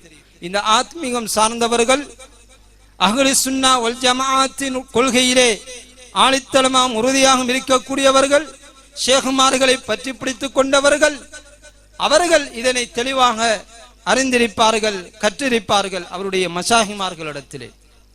மற்றவர்களும் விளங்கிக் கொள்ள வேண்டும் என்பதற்காக சொல்லுகிறேன். இவர்களுடைய பெற்றோர்கள் சொல்லுவார்கள், பெற்றோர்கள் எந்த வழியோ அதுதான் பிள்ளைகளும் அந்த வழி என்று சொல்லுவார்கள். பெற்றோர்கள் எந்த வழியிலே தங்களை ஆக்கிக் கொள்ளுகின்றார்களோ, பெற்றோர்கள் எப்படி அவர்களுடைய நடை உடை பாவனைகள் அமைய பெறுகிறதோ, இதே போலதான் பிள்ளைகளும் அதே பாணியிலே அதே தோரணையிலே வளர்க்கப்படுகின்றார்கள். இவர்களுடைய வாப்பா யாரு? அபு சாலிஹ் என்று சொல்லக்கூடிய ஒரு தங்கமான மனிதர். இவர்களுடைய தாய் பாத்திமா என்று சொல்லக்கூடிய ஒரு தங்கமான ஈமான் பொதிந்த ஒரு சங்கையான ஒரு தாய். இவர்கள் அஹ்லு பைத்துக்கள் சையதுனா அலி ரலியல்லாஹு தஆலா அன்ஹு, சையதத்துனா பாத்திமா ரலியல்லாஹு தஆலா அன்ஹா அன்னவர்களுடைய இரண்டு பாலகர்கள் ஹசன் ஹுசைன் ரலியல்லாஹு தஆலா அன்ஹு அன்னவர்களுடைய அந்த பிச்சலத்தில் அவர்களுடைய கருவிலிருந்து வந்தவர்கள்தான் இவர்களுடைய தந்தையும் தாயும். ஒரு வரலாறு ஞாபகம் வருகிறது. இவர்களுடைய தந்தை, அதாவது குத்துபு நாயகத்தினுடைய தந்தை அபு சாலிஹ் அவர்கள் ஆத்மீக துறையில் ஈடுபடக்கூடிய ஒரு வல்லவர். ஒரு நாள் மிகவும் தக்குவாவிலே இறையச்சத்திலே மிகவும் பேணுதல் கொண்டவர்கள். அவருடைய பேணுதல் எந்த அளவுக்கு அவர்களிடத்திலே குடிகொண்டிருந்தது என்றால், இந்த வரலாறு எங்களுக்கு மிகவும் சிறந்த ஒரு பாடத்தை கற்றுத்தருகின்றது. ஒரு நாள் அபு சாலிஹ் என்று சொல்லக்கூடிய குத்துபு நாயகத்தினுடைய வாப்பா தந்தை ஒரு ஆற்றங்கரை நதி ஓரத்திலே நடந்து வருகின்றார்கள். இவர்கள் ஆத்மீக வழியிலே செல்லக்கூடியவர்கள், ஆத்மீகத்தை தேடக்கூடியவர்கள், அவர்கள் தியானிக்கக்கூடியவர்கள். இவர்களுக்கு உணவு என்பது, குடி என்பது அவர்களுக்கு அது இருந்தால் எடுத்துக்கொள்ளுவார்கள், இல்லை என்றால் விட்டுக் கொள்ளுவார்கள், பிரதானமாக இருக்கவில்லை. ஒரு நாள் அவர்கள் நடந்து வருகின்றார்கள். சரியான பசி, சரியான தாகம், கையிலே உணவு இல்லை, எந்த தயாரிப்பும் இல்லை. வருகிறார்கள், நடக்க முடியாது, கடும் களைப்பு ஏற்படுகிறது. ஒரு மதிய நேரம் ஆற்றங்கரையிலே பார்க்கிறார்கள், அழகான ஒரு மாதுளம் கனி அந்த நதியிலே மிதந்து வருவதனை பார்க்கிறார்கள். இப்பொழுது அவருடைய உள்ளம் சொல்லுகிறது, கல்பு சொல்லுகிறது, பசியான நேரம், சோர்ந்து போயிருக்கிறோம், ஆற்றிலே வரக்கூடிய கனிதானே, எடுத்து சாப்பிட்டு தன்னுடைய பசியை ஆற்றிக் கொள்ளலாம் என்று அந்த கனியை எடுக்கிறார்கள். அந்த கனியை எடுத்து அவர்கள் புசிக்கின்றார்கள். இப்பொழுது அவர்கள் புசித்தாலும் அவர்கள் ஹக்கை பேணக்கூடியவர்கள், ஹராம் ஹலாலை பேணக்கூடியவர்கள், ஆத்மீக துறையிலே செல்லக்கூடியவர்கள் எந்த சந்தர்ப்பத்திலும் தன்னுடைய சைட்டில் இருந்து எந்த பாவமும் நடந்துவிடக் கூடாது என்கின்ற விடயத்திலே அவர்கள் கண்ணும் கருத்துமாக இருக்கக்கூடியவர்கள். இப்பொழுது யோசிக்கிறார்கள், இந்த பழத்தை நான் சாப்பிட்டு விட்டேன், நான் காசு கொடுத்து வேண்டல, இந்த பழம் எனக்கு சொந்தமானதும் அல்ல.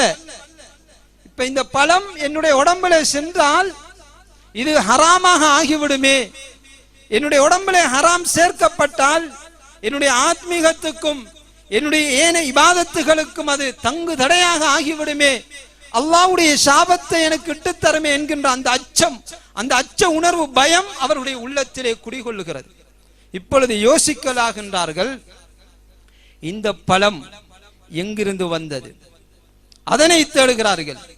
இந்த பழம் எங்கிருந்து வந்தது, அதனை தேடுகிறார்கள். இப்பொழுது அந்த பழம் வந்த திசையை நோக்கி நடக்க ஆரம்பிக்கின்றார்கள். இப்பொழுது பார்க்கிறார்கள், கொஞ்சம் தூரம் அப்படியே நடந்து போறாங்க. ஒரு தோட்டத்திலே இருந்து விழுந்த பழம் அந்த ஓடையினூடாக தண்ணீர் ஓடி வந்ததின் காரணமாக அந்த ஓடையிலே அந்த பழம் வந்து கொண்டிருப்பதனை கண்டார்கள். இங்கிருந்து தான், இந்த தோட்டத்தில் இருந்துதான் அந்த பழம் வந்திருக்க வேண்டும் என்று அந்த தோட்டத்துக்குள்ளே நுழைகிறார்கள். அங்கே தோட்டத்தில் நுழைந்து அங்கே இருக்கக்கூடியவர்களை அழைக்கிறார்கள். அழைத்தால் அங்கே தோட்டத்திலே வேலை செய்யக்கூடிய பல வேலையாட்கள் வேலை செய்து கொண்டிருக்கின்றார்கள். அவர்களை அழைத்து, உங்களுடைய இந்த தோட்டத்துக்கு சொந்தக்காரரை நான் பார்க்க வேண்டும், பேச வேண்டும் என்று சொல்லிவிட்டு உடனே அவரை அறிமுகப்படுத்தப்படுகிறது. அந்த தோட்டத்துக்கு உரிமையாளரை அறிமுகப்படுத்தப்படுகிறது. அவர்களை சந்தித்து நடந்த விடயத்தை சொல்லுகின்றார்கள். இப்படி ஆற்றங்கரை ஓரத்திலே நான் வந்தேன், இப்படி உங்களுடைய தோட்டத்தில் இருந்து ஒரு பழம், மாதுளம் பழம் அந்த ஆற்றங்கரை நதியிலே வந்தது, என்னுடைய பசி தாங்க முடியாமல் உங்களுடைய அனுமதி இல்லாமல் நான் அதனை சாப்பிட்டு விட்டேன், உங்களுடைய அனுமதி இல்லாமல் உங்களுடைய பழத்தை சாப்பிட்டு விட்டேன், இதற்கு நான் பரிகாரம் தேடி வந்திருக்கிறேன். அந்த பழம் என்னுடைய உடம்பிலே ஹலாலாக ஆக வேண்டும், அதற்காக வேண்டி நான் உங்களுக்கு அடிபணிகிறேன், நீங்கள் செல்லக்கூடிய எந்த வேலையாக இருந்தாலும் நான் செய்கிறேன் என்று அவர்கள் அந்த தோட்ட உரிமையாளரிடத்திலே கேட்கிறார்கள். இப்பொழுது அந்த மனிதர், இவருக்கு இப்படியான காலகட்டத்தில் இப்படியான ஒரு மனிதரா, இவரை பரீட்சித்து பார்க்க வேண்டும் என்பதற்காக அந்த மனிதத்திலே சொல்லுகின்றார், என்னுடைய தோட்டத்திலே ஒரு வருடம் என்னுடைய மரங்களுக்கு, என்னுடைய தோட்டத்தில் இருக்கக்கூடிய இந்த மரங்களுக்கு நீர் பாய்ச்ச வேண்டும். அந்த காலத்திலே இப்ப இருக்கிற அந்த முறையை போல அல்ல, கிணத்திலே இருந்து துருவிலே தண்ணீரை எடுத்து அதனை கொண்டு போய் ஊற்றி கடும் சிரமப்பட்டுத்தான் மரங்களுக்கு தண்ணி ஊற்றக்கூடிய காலம். ஒரு வருடம்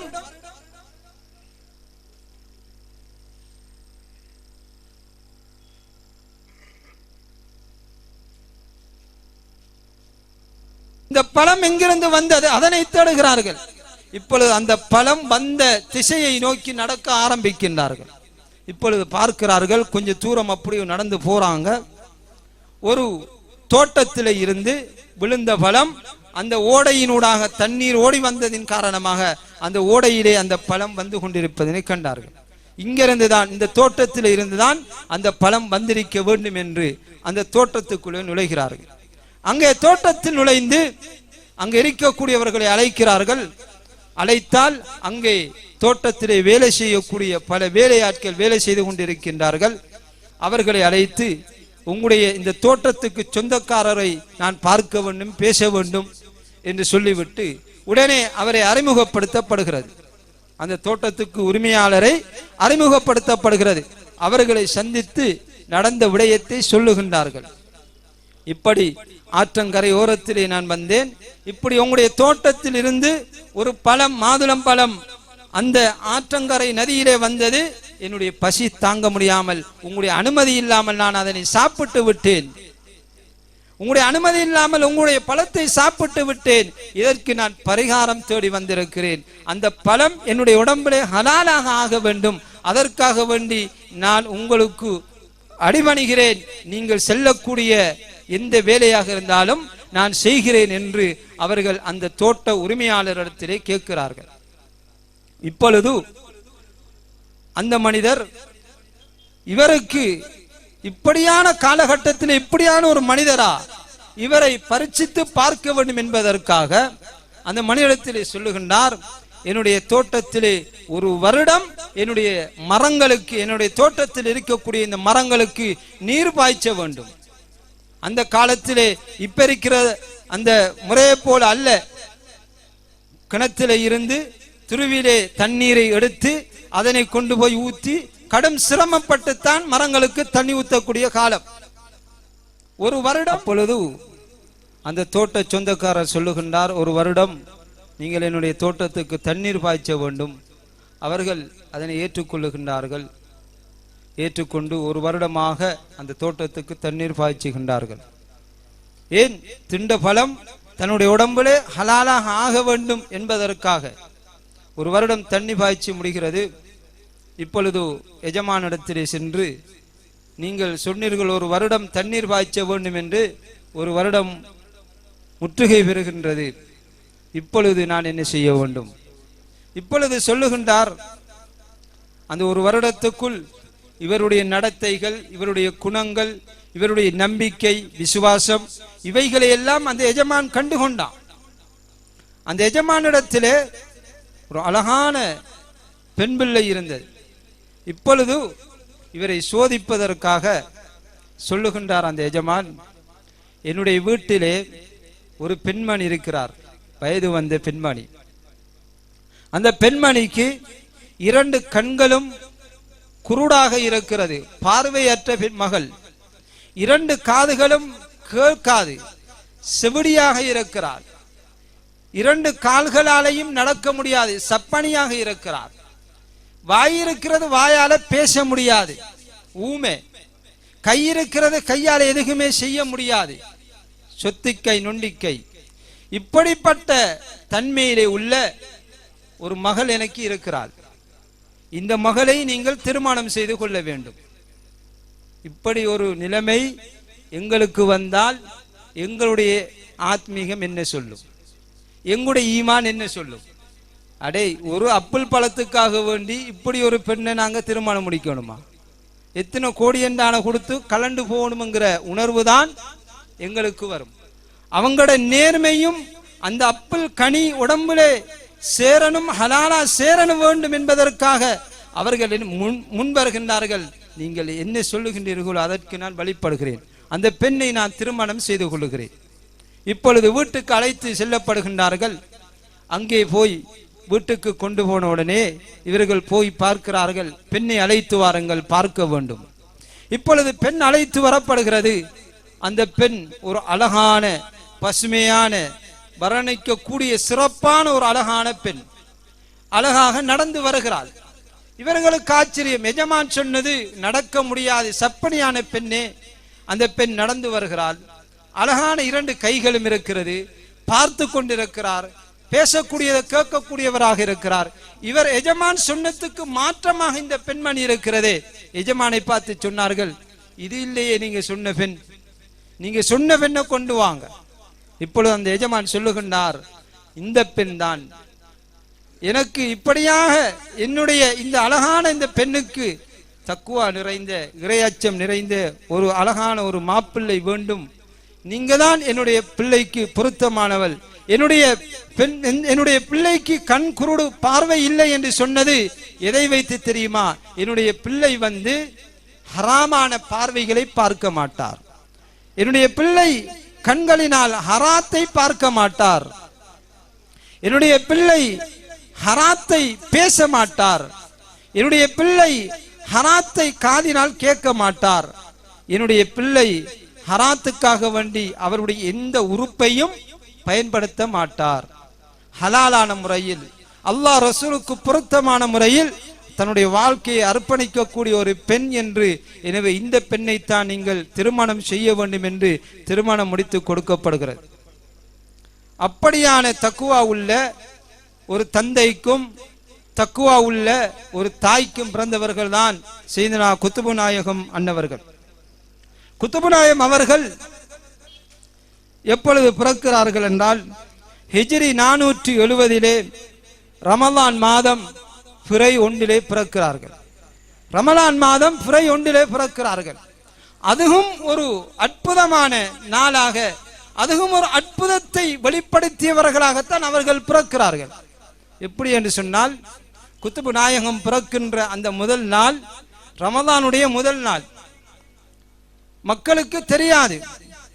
எப்படி இது ரமதானுடைய முதல் நாள் என்பதாக அறிந்து கொள்ளவில்லை. இப்பொழுது அந்த பிள்ளை பிறந்தது, பால் குடிக்கவில்லை, பால் குடிக்க மறுத்து விடுகிறது. தாய் அந்த பிள்ளையை தூக்கி மார்பகத்திலே அணைக்கிற போது அந்த பிள்ளை பால் குடிக்க மறுத்து விடுகிறது. அன்று நோன்புடைய அதாவது இஃப்தாருடைய நேரம் வரைக்கும் அந்த பிள்ளை பால் குடிக்க மறுக்கிறது. இப்பொழுது அதிலிருந்து உணர்ந்து கொள்ளுகின்றார்கள், இன்று ரமதானுடைய முதல் பிறையாக இருக்கிறது. எனவே அவர்கள் இதற்காக வேண்டித்தான் பால் குடிக்கவில்லை. இஃப்தாருடைய நேரத்துக்கு பின்னால் அந்த பிள்ளை பால் குடிக்க ஆரம்பித்து விடுகிறது. இதே பெரும் ஒரு கராமத். பிறக்கின்ற போதே பெரும் கராமத்தோடு பிறந்தவர்கள் தான் குத்துபு நாயகம் அன்னவர்கள். அவர்களுடைய மறைவு ஹிஜ்ரி 561 ரபியுல் ஆஹிர் பிறை 1 மரணிக்கிறார்கள். கிட்டத்தட்ட 90 வருடம் 91 வருடம் இந்த உலகத்திலே வாழ்ந்தவர்கள் அவர்கள். அவர்கள் பிறக்கின்ற இந்த காலகட்டத்திலே ஜஹாலத் கூடிய ஒரு காலகட்டம். மார்க்கம் பேரளவிலே தான் இருந்தது. மக்களிடத்திலே மார்க்கம் செயலளவிலே காணல. வட்டி மெலிஞ்சு காணப்பட்டுச்சு. வட்டி என்று சொன்னால் மார்க்க அறிஞர்கள் கூட, அதாவது 5ஆம் நூற்றாண்டிலே மார்க்க அறிஞர்கள், மார்க்கத்தை கற்றுக்கொண்ட ஆலிம்கள் கூட வட்டி ஹலால் என்று பிரச்சாரம் செய்யக்கூடிய அளவுக்கு அங்கு ஒரு கொடுங்கோலன் ஆட்சியாளன் இருந்தான்.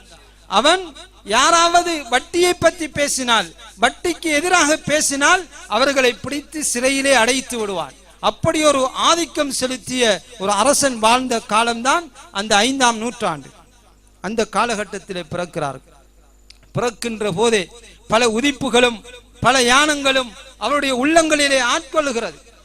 அவருடைய நிறைய வரலாறுகள் இருக்கிறது. நேரம் சுருக்கமாக இருக்கிறது. எதை பேச? அவருடைய குணத்தை பேசவா, அவருடைய மோஜிசாத்துக்களை பேசவா, அவருடைய நடத்தைகளை பேசவா, அவர்கள் ஆத்மீகத்துக்காக வேண்டி செய்த தியாகத்தை பேசவா, அவர்கள் உருவாக்கிய அரபு கல்லூரிகள், அவர்கள் உருவாக்கிய முஹித்தீன் ஆண்டகை மஸ்ஜிதுகள், இவைகளை பற்றி பேசவா? பல்லாயிரம் மஸ்ஜிதுகளை உருவாக்கினார்கள். அவர்கள் சார்ந்த இன்னும் ஒரு விடயத்தையும் கூறி முடிக்கலாம் என்று நினைக்கிறேன். அவர்கள் ஆத்மீக கல்வியை தொடருவதற்காக அவருடைய தாய் பக்தாதில இருந்து தன்னுடைய பிள்ளையை அனுப்பி வைக்கிறார்கள். அந்த பிள்ளை ஆத்மீக கல்வியை கற்றுக்கொள்ளுவதற்காக போகின்ற போது அந்த பிள்ளையினுடைய ஜுப்பாவினுடைய உள்பாகத்திலே பொற்காசிகள் கொஞ்சத்தை வைத்து அந்த பையை பக்கெட்டை தைத்து அனுப்புகிறார்கள். அனுப்புகின்ற போது அந்த பிள்ளைக்கு ஒரு வசியத் செய்கின்றார். என்னுடைய அருமை மகனே, எந்த சந்தர்ப்பத்திலும் உங்களுடைய நாவினால் பொய் உரைக்க கூடாது, பொய் பேசக்கூடாது. இது எல்லாருக்கும் தெரிந்த ஒரு ஞாபகமான பாடம். இஸ்லாம் பாட புத்தகத்திலே முற்காலங்களில் வந்தது, இப்பொழுது இல்லை. குத்துபு நாயகத்தை பற்றிய பாடங்கள் இப்பொழுது வரக்கூடிய இஸ்லாம் பாட புத்தகங்களிலே இல்லை. அந்நேரம் இமாம்கள், குத்துபு நாயகம், அதே போல ஏனைய வழிமார்களுடைய வரலாறுகள் முன்னுதாரணமாக பேசப்பட்டது. அப்ப தாய் சொல்லி அனுப்புறாள், எந்த சந்தர்ப்பத்திலும் பொய் பேசக்கூடாது. இப்ப இவர்கள் அந்த பொற்காசோட தன்னுடைய பயணத்தை ஆரம்பிக்கிறார்கள். கல்வர் கூட்டம் இடையிலே வழிப்பறி கொள்ளையர்கள் மறித்து இவர்களை செக் பண்ணுகிறார்கள். இவரை பிடித்து கேட்கிறார்கள், நீ எங்கிருந்து வாராய், உன்னிடத்திலே என்ன இருக்கிறது? இப்பொழுது அவர்கள் சொல்லுகின்றார்கள், என்னிடத்திலே 40 பொற்காசிகள் என்னுடைய தாய் வைத்திருக்கிறாள், அதை தவிர என்னிடத்தில் வேறு எதுவும் இல்லை என்று சொன்னவுடன் அந்த கல்வர் கூட்டத்துக்கு பெரும் ஆச்சரியம். ஏனென்றா யாரும் உண்மையை சொல்றல. கல்வர் கூட்டம் என்று தெரியும், தெரிஞ்சா கொள்ளை அடித்து விடுவார்கள், உயிரை கொலை செய்து விடுவார்கள் என்று தெரிஞ்சும் இந்த பிள்ளை, சிறு பிள்ளை இப்படி சொல்லுகிறது என்று ஆச்சரியமாயிருந்து அந்த கல்வர் கூட்டத்திலே ஒருவன் என்ன செய்கிறான், அந்த கல்வர் கூட்டத்தினுடைய தலைவரிடத்திலே அவர்களை அழைத்து செல்லுகின்றான். அழைத்து சென்று இந்த சிறுவன் இப்படி சொல்லுகிறான், அவனிடத்திலே 40 பொற்காசிகள் இருக்கிறதாம் என்று சொன்னவுடன் அந்த கல்வன் கூட்டத்திலே இருக்கக்கூடிய தலைவன் ஆச்சரியமா பார்க்கிறான். எங்க இருக்க அந்த பொற்காட்சி, காட்டுங்க என்று சொன்ன உடனே அவர்கள் குத்துபு நாயகம் அவர்கள் தன்னுடைய ஜுப்பாவை உயர்த்தி உள்பாகத்திலே ஒரு பையொன்று வைத்து அதிலே தைக்கப்பட்டு இருக்கிறது. இவர் சொல்லுகின்றார், இந்த பைக்குள்ளே 40 பொற்காசிகள் இருக்கிறது. என்ன ஆச்சரியம்! அவன் தலைவன் ஆச்சரியத்தோடு மிரண்டு போயிட்டான். இந்த சிறு பிராயத்திலே உயிருக்கு பயமில்லாமல் கல்வர் கூட்டம் என்று தெரிஞ்சும் இந்த பையன் இப்படி உண்மையை பேசுகிறானே என்று ஆச்சரியப்பட்டு அந்த பொற்காசிகளை எடுக்கிறார். உண்மையாகவே பொற்காசி இருக்கிறது. இப்பொழுது அந்த தலைவன் கேட்டான், நாங்க கல்வர் கூட்டம் என்று தெரியும், கொலை செய்யக்கூடியவர்கள் என்று தெரிஞ்சும் ஏனப்பா எங்களிடத்தில் உண்மையை சொன்னாய் என்று கேட்டபோது கௌது நாயகம் அவர்கள் சொன்னார்கள், என்னுடைய தாய் என்னை வழி அனுப்புகின்ற போது எனக்கு சின்ன வசியத் என்னென்றால் எந்த சந்தர்ப்பத்திலும் உண்மையை பேச வேண்டும், உண்மையை தவிர எதையும் பேசக்கூடாது என்று சொன்னார். அதனால் நான் உங்களிடத்தில் உண்மையை பேசினேன். இந்த நன்னடத்தை கண்ட அந்த கல்வர் கூட்டத்தினுடைய தலைவருக்கு அவனுடைய உள்ளம் மாறுகிறது. அடே, இப்படியான காலகட்டத்திலே இப்படியான ஒரு தாய் இப்படி ஒரு பிள்ளை வளர்த்திருக்கிறாரா, இப்படியான ஒரு நேர்மை உள்ள மனிதன் சிறுவன் இருக்கிறானா என்று அவருடைய உள்ளம் மாறி அவர்கள் எல்லோரையும் அழைத்து உடனே அவரிடத்திலே மனம் மாறி அவர்கள் திருந்தி அந்த இடத்திலே அவர்கள் அந்த செய்த பாவத்தை விட்டு அவர்கள் ஒதுங்கி தௌபா செய்து இஸ்திக்ஃபார் செய்து அவர்கள் பரிசுத்தவான்களாக ஆகிவிடுகின்றார்கள். அவருடைய சிறு பிராயம் கூட அடுத்தவர்களுடைய ஈமானுக்கு உரமூட்டக்கூடியதாக, அடுத்தவருடைய ஈமானை பதப்படுத்தக்கூடியதாக, அவருடைய உள்ளங்களை ஆத்மீக ரீதியாக ஈர்ப்பு செய்யக்கூடியதாக அவருடைய வார்த்தை பிரயோகங்கள். இதே போன்றுதான் அவர்கள் இந்த இஸ்லாத்துக்காக செய்த சேவைகள் ஒன்றல்ல ரெண்டல்ல. அவர்கள் கிட்டத்தட்ட 39 கலைகளை கற்றவர்கள். 39 கலைகளிலே புத்தகங்கள் யான வெளியீடுகளை அவர்கள் வெளியிட்டு ஆத்மீக ரீதியாக சமூகத்தை நெறிப்படுத்தியவர்கள். அவர்கள் முழு தேசங்களுக்கும் சென்று அவர்கள் சென்ற இடமெல்லாம் முஹிதீன் பள்ளி வாயில்கள் உருவாகி இருக்கிறது. எங்களுடைய பிராந்தியத்தில் கூட முஹிதீன் பள்ளி வாயில்கள் ஏராளம். அட்டாளச்சேனை வேண்டுமா, அக்கரை பெற்று வேண்டுமா, கல்முனை வேண்டுமா, ஸ்ரீலங்காவிலே அதிகமான ஒவ்வொரு ஊர்களிலும் முஹிதீன் பள்ளிவாசல்கள். ஆனால் சமகாலத்திலே அந்த பெயர்கள் மாற்றப்படுகிறது. பள்ளிவாயில்களுடைய முஹிதீன் பள்ளிவாயில்கள் என்ற அந்த பெயர்கள் எல்லாம் வேறு வேறு புது பெயர்களை கொண்டு பரிணாமித்து அந்த குத்துபு நாயகத்துடைய பெயர் இருக்கக்கூடாது என்று இன்றைக்கு பல பள்ளிவாயிலுடைய பெயர்கள் இன்று எங்களுடைய நாடுகளிலே மாற்றம் செய்யப்பட்டிருப்பதனை நாங்கள் காணலாம் வரலாற்று ரீதியாக. எனவே அன்புக்குரியவர்களே, அவர்களுடைய சேவைகளை நாங்கள் நினைவு கூறுகிறோம். அவர்கள் எங்களுடைய ஆத்மீக குரு என்பதனை நாங்கள் நினைவு கூறுகிறோம். அவர்களுடைய வழிகாட்டல் தான் எங்களுடைய தரீக்கத்துல் காதிரியா சில்சிலா அமைய பெற்றிருக்கின்றது. எனவே நாம் அவர்களை பின்பற்றி அவருடைய சில்சிலாவிலே வரக்கூடிய அந்த மசாஹிமார்களை பின்பற்றி அவருடைய தரீக்கத்திலே நாங்கள் என்றும் திளைத்து அவர்களை முன்மாதிரியாக ஆக்கி நாங்களும் அதிலே முன்மாதிரியாக ஆகி எங்களுடைய வளர்ந்து வளரக்கூடிய எங்களுடைய சிறார்களையும் ஆரம்பத்தில் இருந்து அவர்களை இந்த அவருடைய முன்மாதிரி அவர்களுக்கு போற்றி புகழ்ந்து அவர்களுக்கு எடுத்துரைத்து எங்களுடைய குழந்தைகளையும் ஆத்மீக குழந்தைகளாக பலப்படுத்துவதற்கு எல்லாம் வல்ல அல்லாஹு ரப்புல் ஆலமீன் நம் அனைவர்களுக்கும் தௌபீக் செய்தருள்வானாக. இந்த ஞான மையத்தினுடைய ஆத்மீக பாடல்களின் மூலமாகவும் ஆத்மீக உரைகளின் மூலமாகவும் எங்களுடைய உள்ளங்களை பூரிப்படைய செய்து தரிக்கத்திலே கடைசி வரைக்கும் வாழ்ந்து மரணிக்க தௌபீக் செய்தருள்வானாக. ஆமீன் ஆமீன் யா ரப்பல் ஆலமீன். வ ஆখির தஅவானா அனில் ஹம்துலில்லாஹி ரப்பில் ஆலமீன். அஸ்ஸலாமு அலைக்கும் வ ரஹ்மத்துல்லாஹி தஆலா வ பரகாத்துஹு. கேட்கலாம் முஹிதீன் ஆண்டகையின் கசீதா. இதனை பாட அழைப்பது யூஎல் ஹைருன்னிசா அவர்களை அன்புடன் அழைக்கின்றேன். நான் மணக்க நான் புகழ் பெருமானே, நாயன் நாதரனே நான் இளம் புகழ் கோனே, தீந்தளைக்க உயர்வளித்த திருவருள் ஞானே, தீன் முஹையத்தீனே அப்துல் காதிர் ஜைலானி, வான் சிறக்க வையமதில் உதித்த நூராணி, வான பெரும் போற்றும் அருளான ரப்பானி, யா முஹையத்தீனே யா பெருக்கும் தேனே, நான் மணக்க நான் புகழ் பெருமானே, நாயன் நாதரனே நான் இளம் புகழ் கோனே, ஞான கடல் ஞான உயர் ஞானத்தினொளியே, ஞானமெல்லாம் புகழ்கின்ற ஞானத்தினொளியே, மௌன வடிவான உயர் மௌனத்தினொளியே மோட்சக்கடல் சாட்சி அருள் மாட்சிமை நிதியே யா முஹையதீனே யா பெருக்கும் தேனே நான் மணக்க நான் புகழ் பெருமானே நாயன் நாதரனே நான் இளம்புகழ் போனே நடுங்கியதே தேவுஜின்னும் நான் இளம் மீது நாதர் அப்துல் காதிர் என்று கூறிய போது ஒடுங்கினரே வம்பரெல்லாம் இத்தரை மீது உலகினிலே ஒளியெனவே உதித்திட்ட சாது யா முஹையதீனே யா பெருக்கும் தேனே நான் மணக்க நான் புகழ் பெருமானே நாயன் நாதரனே நான் இளம்புகழ் கோனே தின்ற சேவல் எலும்புகளை ஒன்றென சேர்த்து திரும்ப சேவல் எழுக வந்து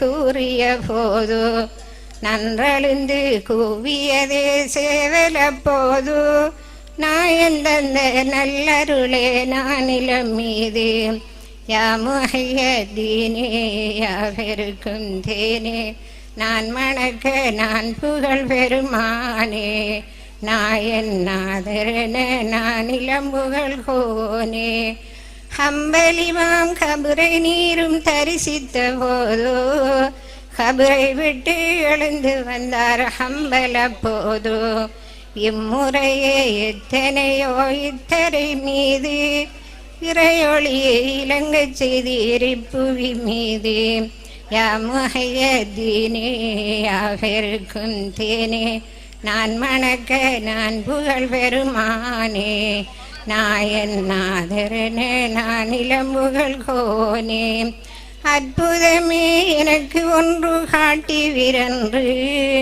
அன்புடனே ஓர் மனிதர் கேட்டனர் அன்று நற்கரத்தை நீட்டியதும் பாரிதை என்று நல்ல இரு மாதுளங்கனி காட்டினர் அன்று யா முஹையதீனே யா பெருக்கும் தேனே நான் மணக்க நான் புகழ் பெருமானே நாயன் நாதரனே நான் இளம்புகழ் கோனே புவிதனிலே இறையளித்த பேரருளாக புகழ்கின்றோம் உங்கள் நாமம் இப்புவி மீது நபிலு மன்னல் முஸ்தபாவின் நறுமணம் போலே நாமும் உம்மை புகழ்கின்றோம் நான் இளம் மீது யா முஹையதீனே யா பெருக்கும் தேனே நான் மணக்க நான் புகழ் பெருமானே நாயன் நாதரனே நான் இளம்புகழ் கோனே எனக்கு அரவணைப்பும் அருளும் தந்த ஒஸ்தாது மீதும் எனது தாய் தந்தையர்கள் இனபந்து மீதும் எம்மில் கிருபையாயிருந்தோர் அனைவர் மீதும் எனக்கும் என் மனைவி மக்கள் அனைவர் மீதும் எங்களுக்கு இறையருளும் பொருளையும் தந்து இரட்சித்து காத்தருளும் நாதரும் நீரே யா முஹையதீனே யா பெருக்கும் தேனே நான் மணக்க நான் புகழ் பெருமானே நாயன் நாதரனே நான் இளம்புகழ் போனே யா முஹையதீனே யாவருக்கும் தேனே என்ற கசிதாவை அழகான முறையிலே தடங்கமில்லாத குரல் நயத்துடன் பாடிச் செல்கின்றார். நான் நினைத்திருந்தேன் ஏதோ ஒரு சிறிய பிள்ளை ஒரு கசிதா பாட வருகிறது என்று. ஆனால் வயதானாலும் அவருடைய குரல் மாறவில்லை என்று தான் சொல்ல வேண்டும். அவருடைய ஆயுளை நடிக்க வேண்டும், நோய் நொடியின்றி என்று இறைவனை பிரார்த்தித்தவனாக நிகழ்ச்சியில் அடுத்து மன்னிக்கணும், அதற்கு முன்னால் அவர்களுக்கு நன்றிகளும் வாழ்த்துக்களும் UL ஹைருன் நிசா இந்த கசிதாவை பாடி செல்கின்ற UL ஹைருன் நிசா அவர்களுக்கு நன்றிகளும் வாழ்த்துக்களும் ஜஸாக்குமுல்லாஹ் ஹைர். இதனைத் தொடர்ந்து நிகழ்ச்சியில் அடுத்து ரிஃபாய் நாயகத்தை பற்றிய ஆன்மீக பேச்சு அஷேக் மௌலவி MHA ஹிலால் மன்பை காதிரி தலைவர் இசங்கனிச்சிமை ஜியாரம் அவர்களை அன்புடன் அழைக்கின்றேன். ரிஃபாய் நாயகத்தை பற்றிய ஆன்மீக பேச்சை பேசுவதற்கு அஷேக் மௌலவி MHA ஹிலால் மன்பை காதிரி தலைவர் இசங்கனிச்சிமை ஜியாரம் அவர்களை அன்புடன் அழைக்கின்றேன். அல்ஹம்துலில்லாஹ் ஹம்தன் முஆஃபியன் லினஅமிஹி ومكافئا لمزيده اللهم صل على رسولك سيدنا وسندنا وشفيعنا ومولانا محمد وآله وأصحابه وأهل بيته أجمعين أما بعد فقد قال الله تعالى في القرآن الكريم أعوذ بالله من الشيطان الرجيم بسم الله الرحمن الرحيم يا أيها الذين آمنوا اتقوا الله وابتغوا إليه الوسيلة وجاهدوا في سبيله لعلكم تفلحون وقال أيضا يا أيها الذين بسم الله الرحمن الرحيم يا أيها الذين آمنوا اتقوا الله وكونوا مع الصادقين قال نبينا صلى الله عليه وسلم من عرف نفسه فقد عرف ربه حب حبي حبة في لب قلبي أنبدت حبوبها ما كل حب منه للمهال حال புகழும் புகழ்ச்சியும் ஏகநாயகன் அல்லாஹ்க்கு சுப்ஹானஹு வ தஆலாவுக்கே உரித்தானது. சாந்தியும் சமாதானமும் சத்திய தூதர் சன்மார்க்க போதகர் சர்தாது ஆலம் முஹம்மது முஸ்தபா ஸல்லல்லாஹு அலைஹி வஸல்லம் அன்னவர்கள் மீதிலும் அன்னவர்களை பின்துயர்ந்த உத்தம சஹாபாக்கள் தாபியீங்கள் தபவு தாபியீங்கள் சாலிஹான நல்லடியார்கள் அனைவர்கள் மீதிலும் சலவாத்தும் சலாமும் உண்டாவதாக என பிரார்த்தித்தவனாக இந்த தாவுசியா ஞான மையத்தின் ஸ்தாபகர் அஷேக் சமீர் அஹமட் அவர்களை ஒழித்தவனாக மேலும் இந்த தாவுசியா ஞான மையத்தின் உறுப்பினர்களையும் விழித்தவனாகவும் அடுத்ததாக கண்ணியமிக்க உலமா பெருந்தகைகளை விழித்தவனாகவும் சங்கைக்குரிய ஃபகீர்மார்களை விழித்தவனாகவும் தரிக்கத்தினுடைய முஹிப்பீங்கள் முரீதீங்கள் சகோதர சகோதரிகளை அனைவர்களையும் விழித்து எனது காணிக்கையான சலாத்தை தெரிவிக்கின்றேன். அஸ்ஸலாமு அலைக்கும் வரஹ்மத்துல்லாஹி தஆலா வபரகாத்துஹு. உண்மையிலே எனது அகம் மகிழ்வடைகின்றது. இந்த கலி உலகத்தில் ஞானம் சம்பந்தப்பட்ட விடயங்களை கேட்டறிய வேண்டும், அதில் பயன்பெற வேண்டும், அதில் என்னதான் இருக்கின்றது என்பதை அறிய சில உள்ளங்கள் இந்த இடத்தை நாடி வந்திருப்பது என்பது இந்த நவீன யுகத்தின் இந்த கடுபுடியான உலக தேவைகள் நிறைந்த இந்த காலகட்டத்தில் இந்த விடயத்தில் ஈர்ப்பு கொண்டு இந்த இடத்தை கண்ணியப்படுத்தி வந்திருக்கின்ற இந்த உள்ளங்கள் உண்மையிலேயே அல்லாஹ்வுக்கும் பொருத்தமானது உண்டும் அவனுடைய ரசூலை கரீம் ஸல்லல்லாஹு அலைஹி வஸல்லம் அன்னவர்களுடைய அன்புக்கும் உரித்தானவர்கள் என்பதில் சந்தேகமில்லை.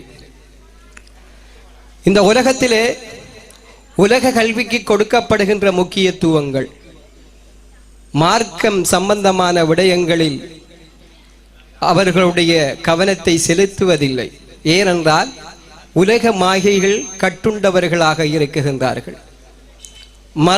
மறுமைக்கான விடயங்களை தேட வேண்டும், அதனுடைய பயனை அடைய வேண்டும் என்பதில் விரலிட்டு எண்ணக்கூடிய சிலர்கள்தான் அதிலே தங்கி இருக்குகிறார்கள்.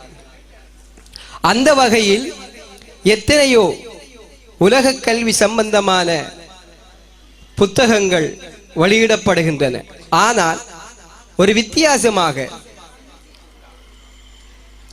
நாணம் சம்பந்தப்பட்ட விடயங்களை தொகுத்து ஒரு நூலாக பரக்கத்தின் 10 பாடல்கள் என்ற அந்த தலைப்பின் கீழ் நாணம் சம்பந்தப்பட்ட பாடல்களை ஒரு புத்தக வடிவில் வெளியிடுகின்றார்கள். அது பாராட்டத்தக்கது. மேலான கண்ணியத்துக்குரிய முஹிப்பீன்களே, முரீதீன்களே, ஆத்மீகம் என்பது நம்முடைய அகத்தினுள் தேட வேண்டிய ஒரு விடயம். அதை நாங்கள் எளிதாக பெற்றுக்கொள்ள முடியாது. அதற்கு முறையான பயிற்சிகளும் எங்களுடைய முயற்சிகளும் ரொம்பவே தேவைப்பாடு இருக்குகின்றது. அல்லாஹ் சுப்ஹானஹு வ தஆலா அதனுடைய திருமறையிலே கூறுகின்றான், பிஸ்மில்லாஹிர் ரஹ்மானிர் ரஹீம், யா அய்யுஹல்லதீன ஆமனு தக்குல்லாஹ வபுதவு இலைஹில் வசீலத வஜாஹிது ஃபீ சபீலிஹி லஅல்லக்கும் துஃப்லிஹூன். ஈமான் கொண்ட நல்லடியார்களை, விசுவாசிகளை அவன் விழித்து இத்தக்குல்லாஹ, அல்லாவை அஞ்சிக் கொள்ளுங்கள், பயந்து கொள்ளுங்கள். அது மாத்திரமல்ல, வபுதவு இலைஹில் வசீலத, அவனிடத்தில் நெருக்கி வைக்குகின்ற ஒரு உதவி சாதனத்தையும் நீங்கள் தேடிக்கொள்ளுங்கள். அது மாத்திரமல்ல, வஜாஹிது ஃபீ சபீலிஹி, அவனுடைய பாதையில் தண்டித்துக் கொள்ளுங்கள், முயற்சி செய்து கொள்ளுங்கள். லஅல்லக்கும் துஃப்லிஹூன். இந்த 4 விடயத்தை நீங்கள் மேற்கொண்டால் நீங்கள் வெற்றி அடைவீர்கள். இதை யாரை பார்த்து கூறுகின்றான்? அல்லாஹ் சுப்ஹானஹு வ தஆலா ஈமான் கொண்ட விசுவாசிகள். குஃபுரிலிருந்தும் இருளிலிருந்தும் நீங்கள் நீங்கி ஈமான், நீங்கள் விசுவாசம் கொண்டு அல்லாஹ்வையும் அவருடைய ரசூலையும் விசுவாசம் கொண்டு அதற்கு பிற்பாடு அல்லாஹ்வில் இறையச்சம் கொண்டு பாவத்தில் இருந்து நீங்கி நீங்கள் அல்லாஹ்விடத்தில் இறையச்சம் கொண்டு, அது மாத்திரம் போதாது, வபுதஹு இலைஹில் வசீலத. இந்த 3வது விடயம் ஒரு முக்கியமான விடயம், நாணத்தை தேடக்கூடியவர்களுக்கு. அதைத்தான் அல்லாஹ் சுப்ஹானஹு வ தஆலா சொல்கின்றான், ஒரு உதவி சாதனத்தை நீங்கள் தேடிக்கொள்ளுங்கள். உதவி சாதனம் என்றால் ஒரு நாணத்தை பயிற்றுவிக்கின்ற ஒரு ஷேக், ஒரு காமிலான பூரணம் மிக்க ஒரு வழிகாட்டியை நீங்கள் தேடிக்கொள்ளுங்கள். அப்பொழுதுதான் முறையான நாணம் உங்களை வந்து அடையும். அது மாத்திரமல்ல, வஜாஹிது ஃபீ சபீலிஹி, அல்லாஹ்வுடைய பாதையில் நீங்கள் தண்டிங்கள். அதிலே அனானியத் என்கின்ற ஒரு விடயம் இருக்கின்றது. நான் என்கின்ற அந்த அகம்பாவத்தை அழிக்க வேண்டும், அதனுடன் நாங்கள் போராட வேண்டும். அந்த நான் என்பதுதான் நம்மளை உலகத்திலும் உலகத்தில் உள்ளவற்றையிலும் எங்களுடைய உலக மோகத்திலே அந்த நான் என்ன செய்கின்றது என்றால் கட்டுக்கு அடங்காமல் அது தான் தோன்றித்தனமாக தெரிகின்றது. அதனை ஒரு வழிப்படுத்த வேண்டும். அந்த வழிப்படுத்தலுக்காக தாங்கள் போராட வேண்டும், முயற்சி செய்ய வேண்டும், தன்னுடைய நப்சுடன் போராட வேண்டும். அதற்கும் இதற்கும் எல்லாவற்றையும் ஆசை கொள்ளும் எங்களுடைய அந்த நப்ஸ் என்கின்ற மனம். அந்த மனத்தை ஒருநிலைப்படுத்தி அதை இறைவன் பால் நாங்கள் எங்களை செலுத்துவதற்கு நாங்கள் போராட வேண்டும். கடும் ஒரு சவாலுக்குரியது. ஆத்மீகம் பெறுவதென்றால் இலகுபட்ட வேலை அல்ல. உண்மையான வழியும் இறைவனை அடைகின்ற வழியும் இந்த தரீக்கத்துத்தான். அல்லாஹ்வை ஒருவன் அடைந்து கொள்ள வேண்டும் என்றால் தரீக்கத்தில தான் அல்லாஹ் சுப்ஹானஹு வ தஆலாவை நாங்கள் அடைந்து கொள்ள முடியும். அதற்கான பயிற்சியும் நிறையும் தரீக்கத்தில தான் இருக்குகின்றது. இவ்வாறான விடயங்களில் கவனம் செலுத்தி அவன் வருவானாயானால் நிச்சயமாக ஆத்மீகத்தை அவன் அடைந்து கொள்வான். மர்மையினுடைய பயனை இந்த உலகத்திலே அவன் அடைந்து கொள்வான்.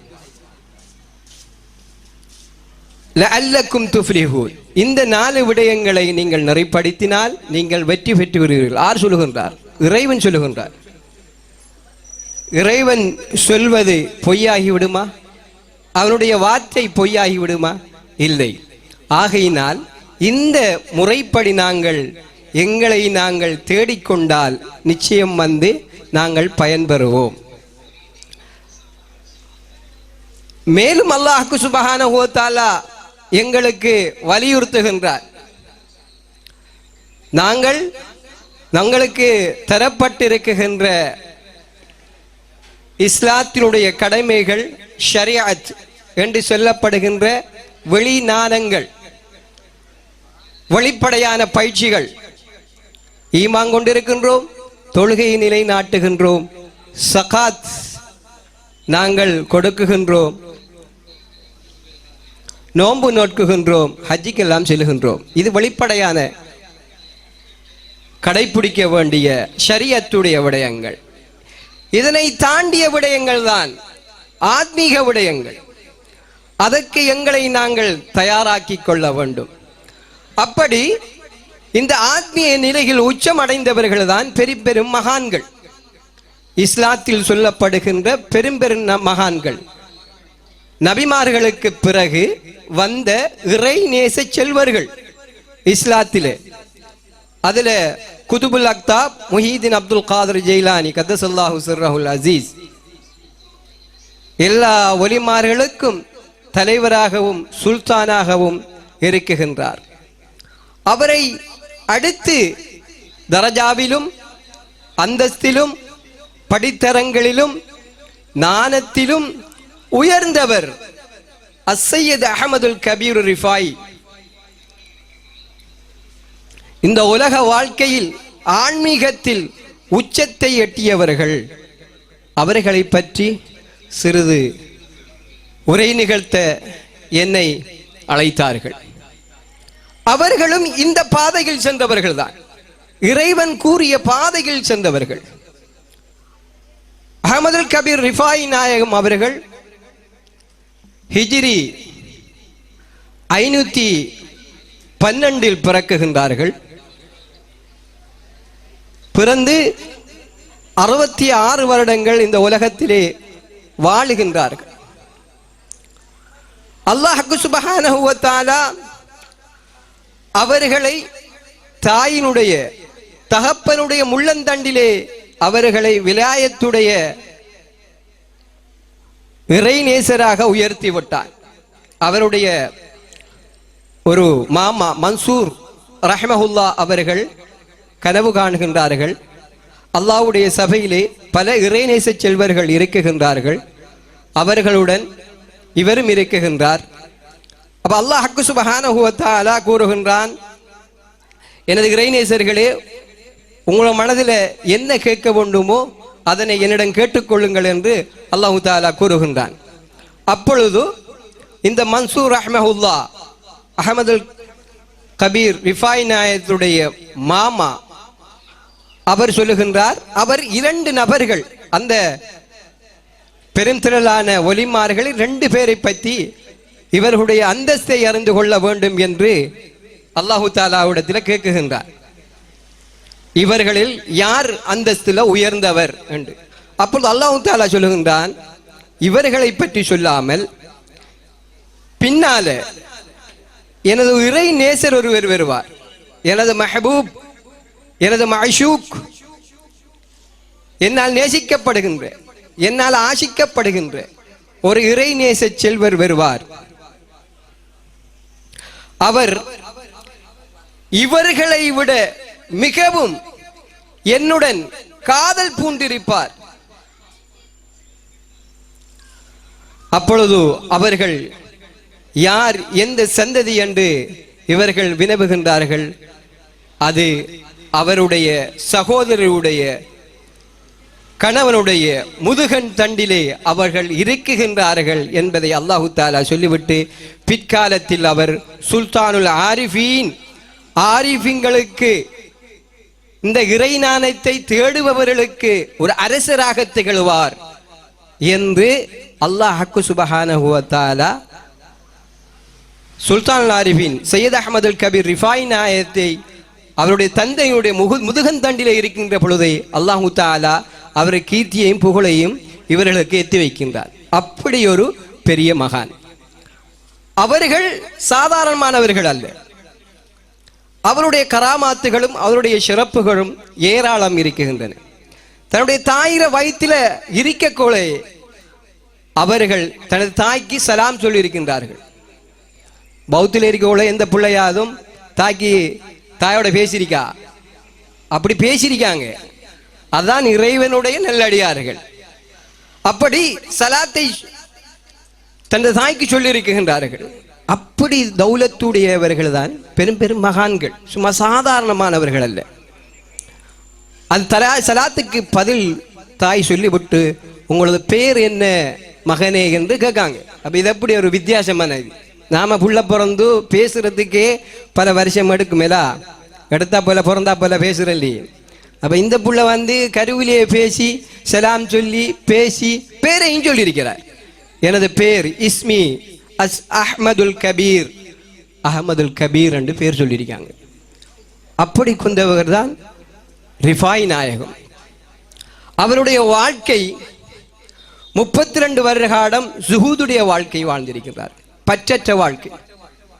அவர் இந்த உலகத்தை நேசிக்கல.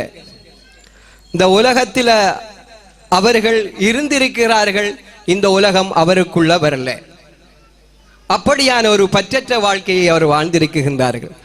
காடுகளிலே தவம் புரிந்திருக்கிறார்கள். 27 வயதில் அவங்க ஈராக்கினுடைய பதாய என்கின்ற கிராமத்தில் தான் இவர்கள் பிறந்தார்கள்.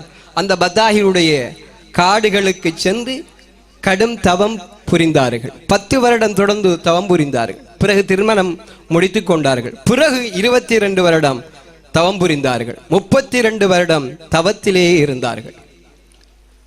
அல்லாஹ்வுடன் இஷ்கில் இருந்தார்கள், காதலுடன் இருந்தார்கள். அது காதலண்டா லேசிப்பட்ட காதல் இல்லை.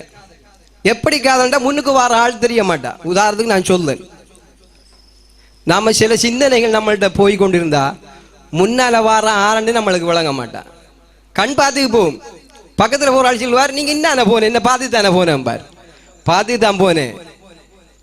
எனது உயிர் அவரை நோக்கல, என்ற சிந்தனையும் என்ற யோசனையும் இருந்த இடம் வேறு. அதுபோல இறைவனிலே தன்னை அழித்து கொண்டவர்கள் தான் இந்த பெரும் மகான்கள். அவர்களுடைய இடத்தை நாம அடையவும் முடியாது. அவர்கள் வாழ்ந்த வாழ்க்கையை நாங்கள் சொல்லி முடிக்கவும் முடியாது. எத்தனை நாட்கள் எடுத்தாலும் அவர்களுடைய மகிமையும் கண்ணியத்தையும் நாங்கள் சொல்லி முடிக்க முடியாது. அவ்வளவு தூரம் அவர்களுடைய மகத்துவங்களும் கண்ணியங்களும் ஓய்ந்திருக்கின்றது. லேசிப்பட்ட விஷயம் இல்லை நான் சொல்லது. மேலான பெரியோர்களே, சகோதரர்களே, அவ்வாறு ஆஷிக்காக இருந்தார்கள், இறை மோகத்தில் இருந்தார்கள். நாம யோசனையில தான் நம்மளுக்கு முன்னுக்கிற ஆள் வழங்குறல. அவங்க இறை காதலில அந்த உச்சத்தில அவர்கள் இருந்தார்கள். குதுபினா முஹீதீன் அப்துல் காதர் ஜெயிலானி கதசுல்லாஹு சிர்ரஹுல் அசீஸ் அவர்களும் இவர்களும் சமகாலத்தில் வாழ்ந்திருக்கிறார்கள். 472 அதில் குதுபிநாயம் பிறந்தாங்க. இவங்க 512 பிறந்தாங்க. குதுபிநாயம் இவங்களும் சமகாலத்தில் இருந்திருக்கிறார்கள். குதுபிநாயத்தினுடைய ஒரு பிள்ளை கேட்டது, இஷ்கு என்றால் என்ன? இஷ்கு என்றால் காதல் என்றா அது என்ன சொல்றது? தன்னை மூழ்கடிக்கிறது. தான் மூழ்கி இருப்பது அந்த ஒரு பொருளில், அதை தவிர வேற ஒன்றும் தெரியாது. அப்ப அதான் நான் வார்த்தையால சொல்லேன், அதை அனுபவித்தான் அது தெரியும். அந்த ஒரு நிலையை அனுபவித்தவர்கள் தான் அவர்கள். அப்ப குதுபிநாயத்துடைய பிள்ளைகள் முஹீதீன் அப்துல் காதர் ஜிலானி அவருடைய முரீது பிள்ளைகள் கேட்டாங்க, இஷ்கு அந்த பேரின்ப காதல் என்றா என்னன்னு. அப்படியா, இந்த காட்டுக்குள்ள சென்று அஹமதுல் கபீர் ரிஃபாய் நாயம் அவர்கள் தவத்தில் இருக்காங்க, அவர்கிட்ட போய் கேளுங்கன்னு சொல்லி முஹீதீன் அப்துல் காதர் ஜிலானி அவங்களுடைய பிள்ளைகளை அனுப்பி வைத்தாங்க. அப்ப போய் கேட்டாங்க, எங்களை ஷேக் நாயகம் இஷ்கி என்றால் என்ன என்று கேட்டு வர சொன்னார்கள் என்று போய் கேட்டார்கள். அப்ப அல்லாஹு தஆலா அவர் கருவிலேக்கு கூட வரணிச்சு, நீங்கள் அந்த மஹ்பூபி அந்த மாஷூக்கி, நீங்க எனது இறை நேச செல்வர், நேசிக்கப்பட்டவர், என்னுடன் இறை மோகத்தில் மௌஷூக் ஏண்டா மஹப்பத்துக்கு மேலே அப்படி வர்ணிக்கப்பட்டார். அவர் இஷ்கா எப்படி இருக்கும்? இஷ்கா இந்த கேள்வி அவர்கிட்ட கேட்குற. அப்ப அவங்க ஒரு சத்தம் ஒன்று போட்டாங்களா, இஷ்கா சொல்லி. அவங்க போட்ட சத்தத்தில் அவங்களையும் காணல, அவங்கள சூழ இருந்த காடு பத்தி சாம்பல் ஆயிட்டான். வரலாற்றில் வருகிறது. இவங்க போனவங்க திகைச்சி பயந்து திருப்பி ஓடி முஹிதீன் அப்துல் காதர் ஜீலானி கதசல்லாஹு சிரவலாஜில் போய் சொல்றாங்க, இப்படி சம்பவம் நடந்த சொல்றாங்க. அப்படியா சொல்லி போட்டு அங்க ஒரு கூசாவில் தண்ணியை கொடுத்து, இந்த தண்ணியை அந்த பத்தின இடத்துல அவர் இருந்த இடத்துல தொழிங்கோ எல்லாம் வந்து மீண்டு வரும். அது அப்படி குதுபினாயத்துறை தௌலத். அப்பொழுது இந்த முரீதிங்கள் வந்து அந்த இடத்துல குதுபிநாயகம் கொடுத்த தண்ணியை தொழிக்கின்றார்கள். மீண்டும் அதுகள் எல்லாம் பெறுகின்றது. அவர்கிட்ட மட்டும் அவரோட தஸ்பே மட்டும்தான் கிடந்து மீண்டு வருகின்றது அந்த இடத்துல. அவ்வளவு தூரம் இறைவனில் தன்னை அழித்தவர்கள் தான் இறை நேச செல்வர்கள். இது சாதாரணமான ஒன்று இல்லை. நாங்கள் படித்து போட்டு அறிகிறது இல்லை. நிஜத்திலே வந்து இறைவனுடைய தஜல்லியாத்தை பெறுவதுதான் இந்த தரிக்கருடைய நோக்கம். இறைவனுடைய ஒருவன் தஜல்லியாத்தை, இறை ஒளியை அவன் பெற்றால் அவன் ஞானி ஆகிவிடுவான். அவனுடைய இருதய கண் திறப்படும். அவர் இந்த உலகத்தை நேசிக்கல, இந்த உலகத்தில் அவர்கள் இருந்திருக்கிறார்கள், இந்த உலகம் அவருக்குள்ள வரல.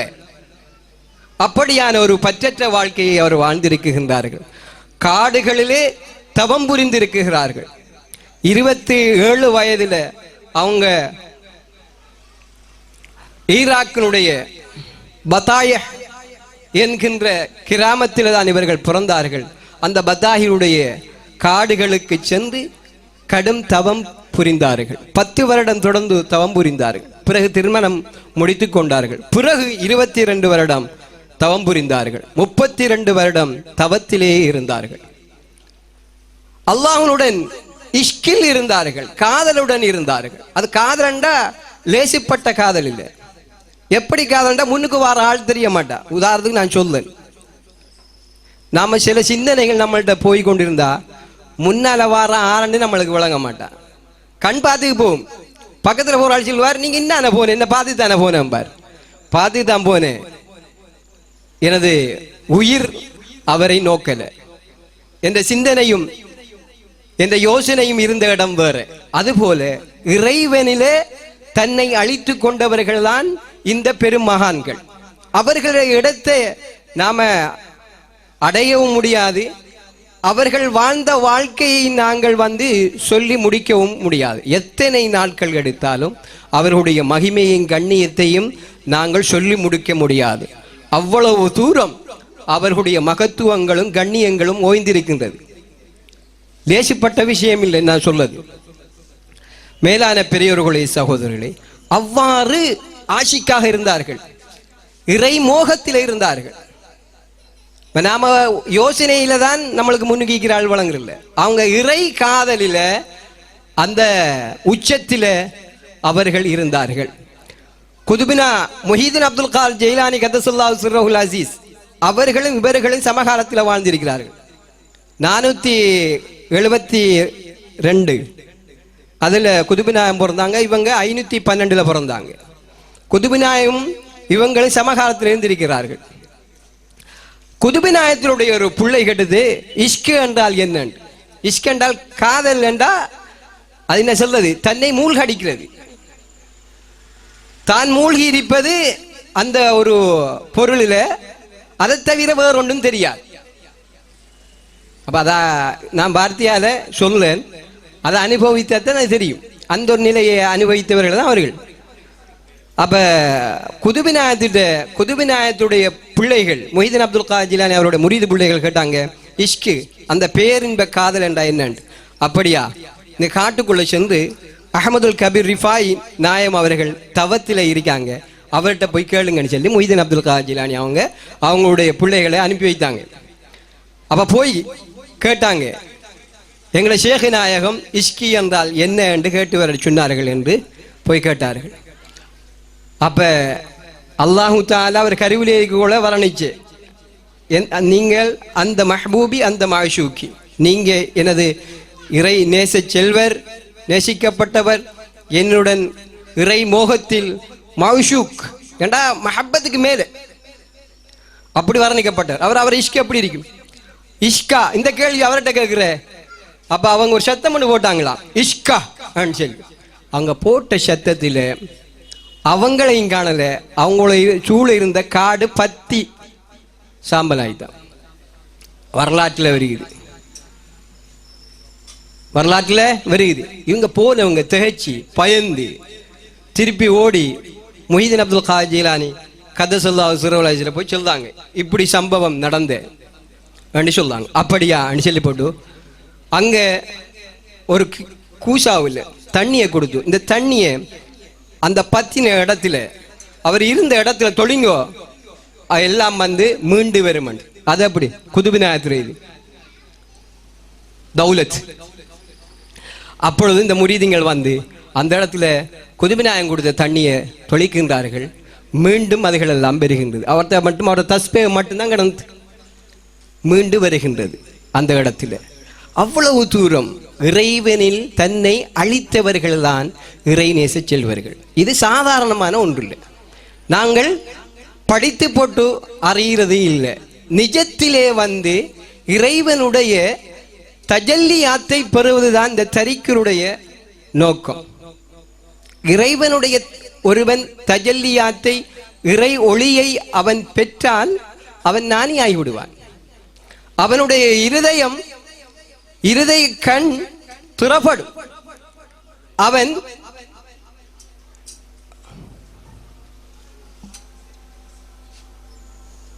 நாயம் அவர்கள்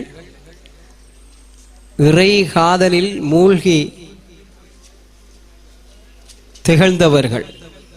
அவர்களுடைய தரஜாக்களும் அவர்களுடைய படித்தரங்களும் மிகவும் உயர்ந்தது.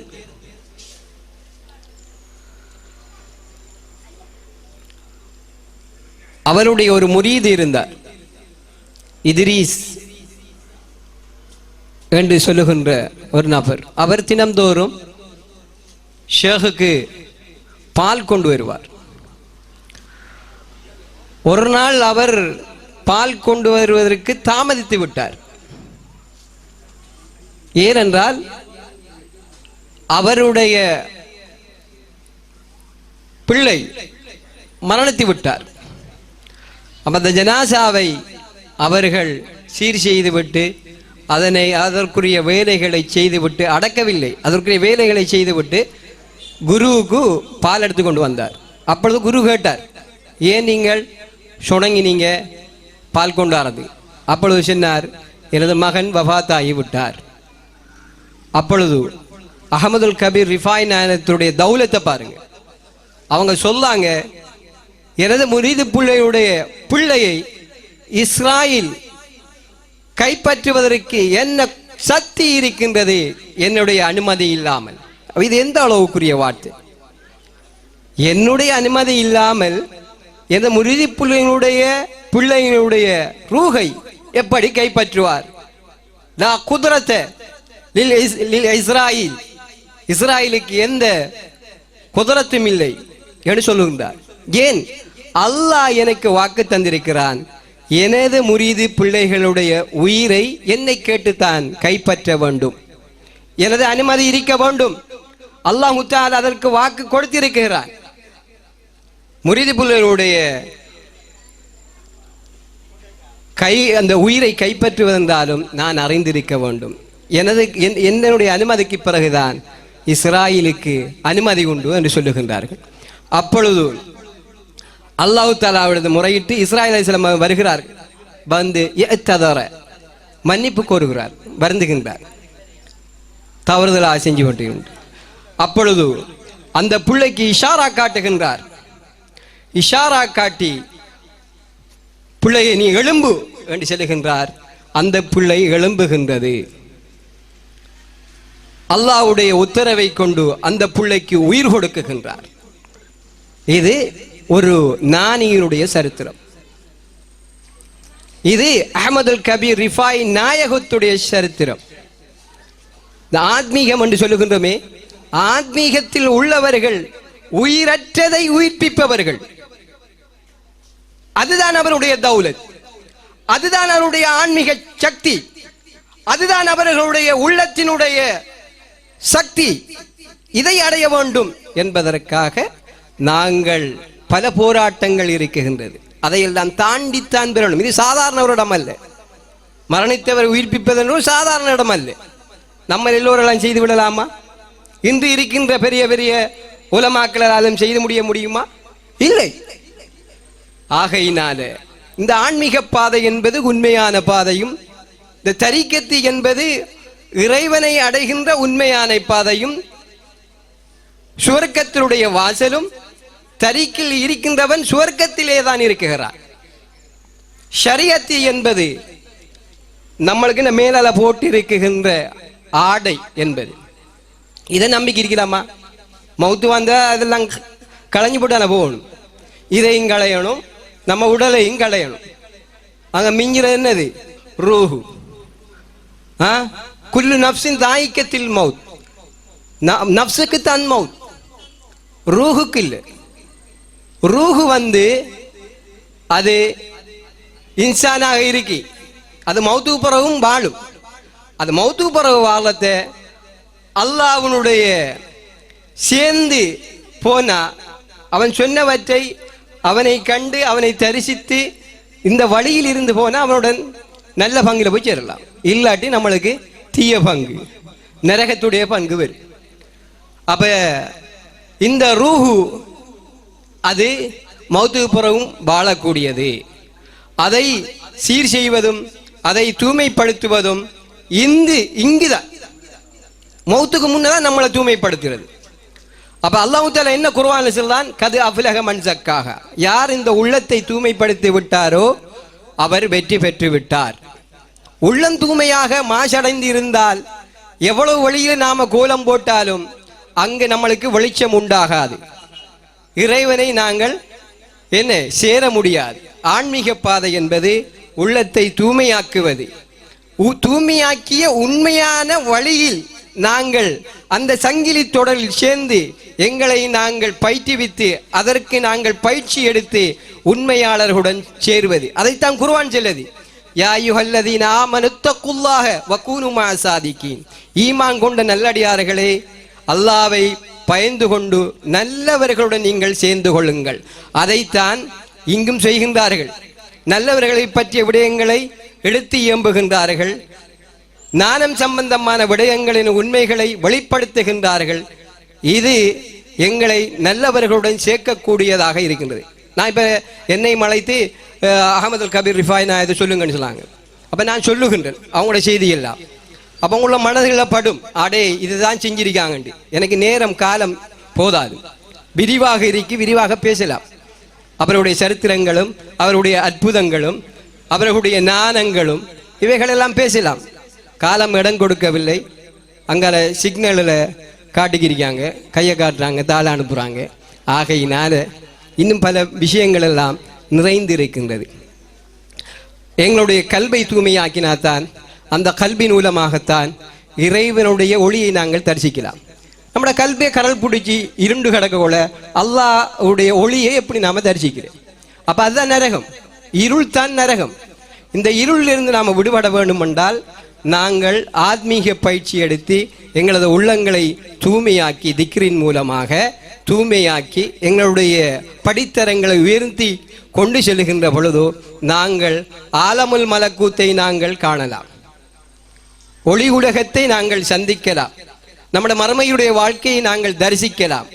ஆகையினால அந்த பெரியார்கள் சென்ற வழியில் நாங்களும் சென்று அந்த மகாமாத்துகளையும் படித்தரங்களையும் தரஜாக்களையும் அடைந்து கொள்வதற்கு எல்லாம் வல்ல அல்லாஹு தஆலா எங்களுக்கு துணை புரிய வேண்டும்.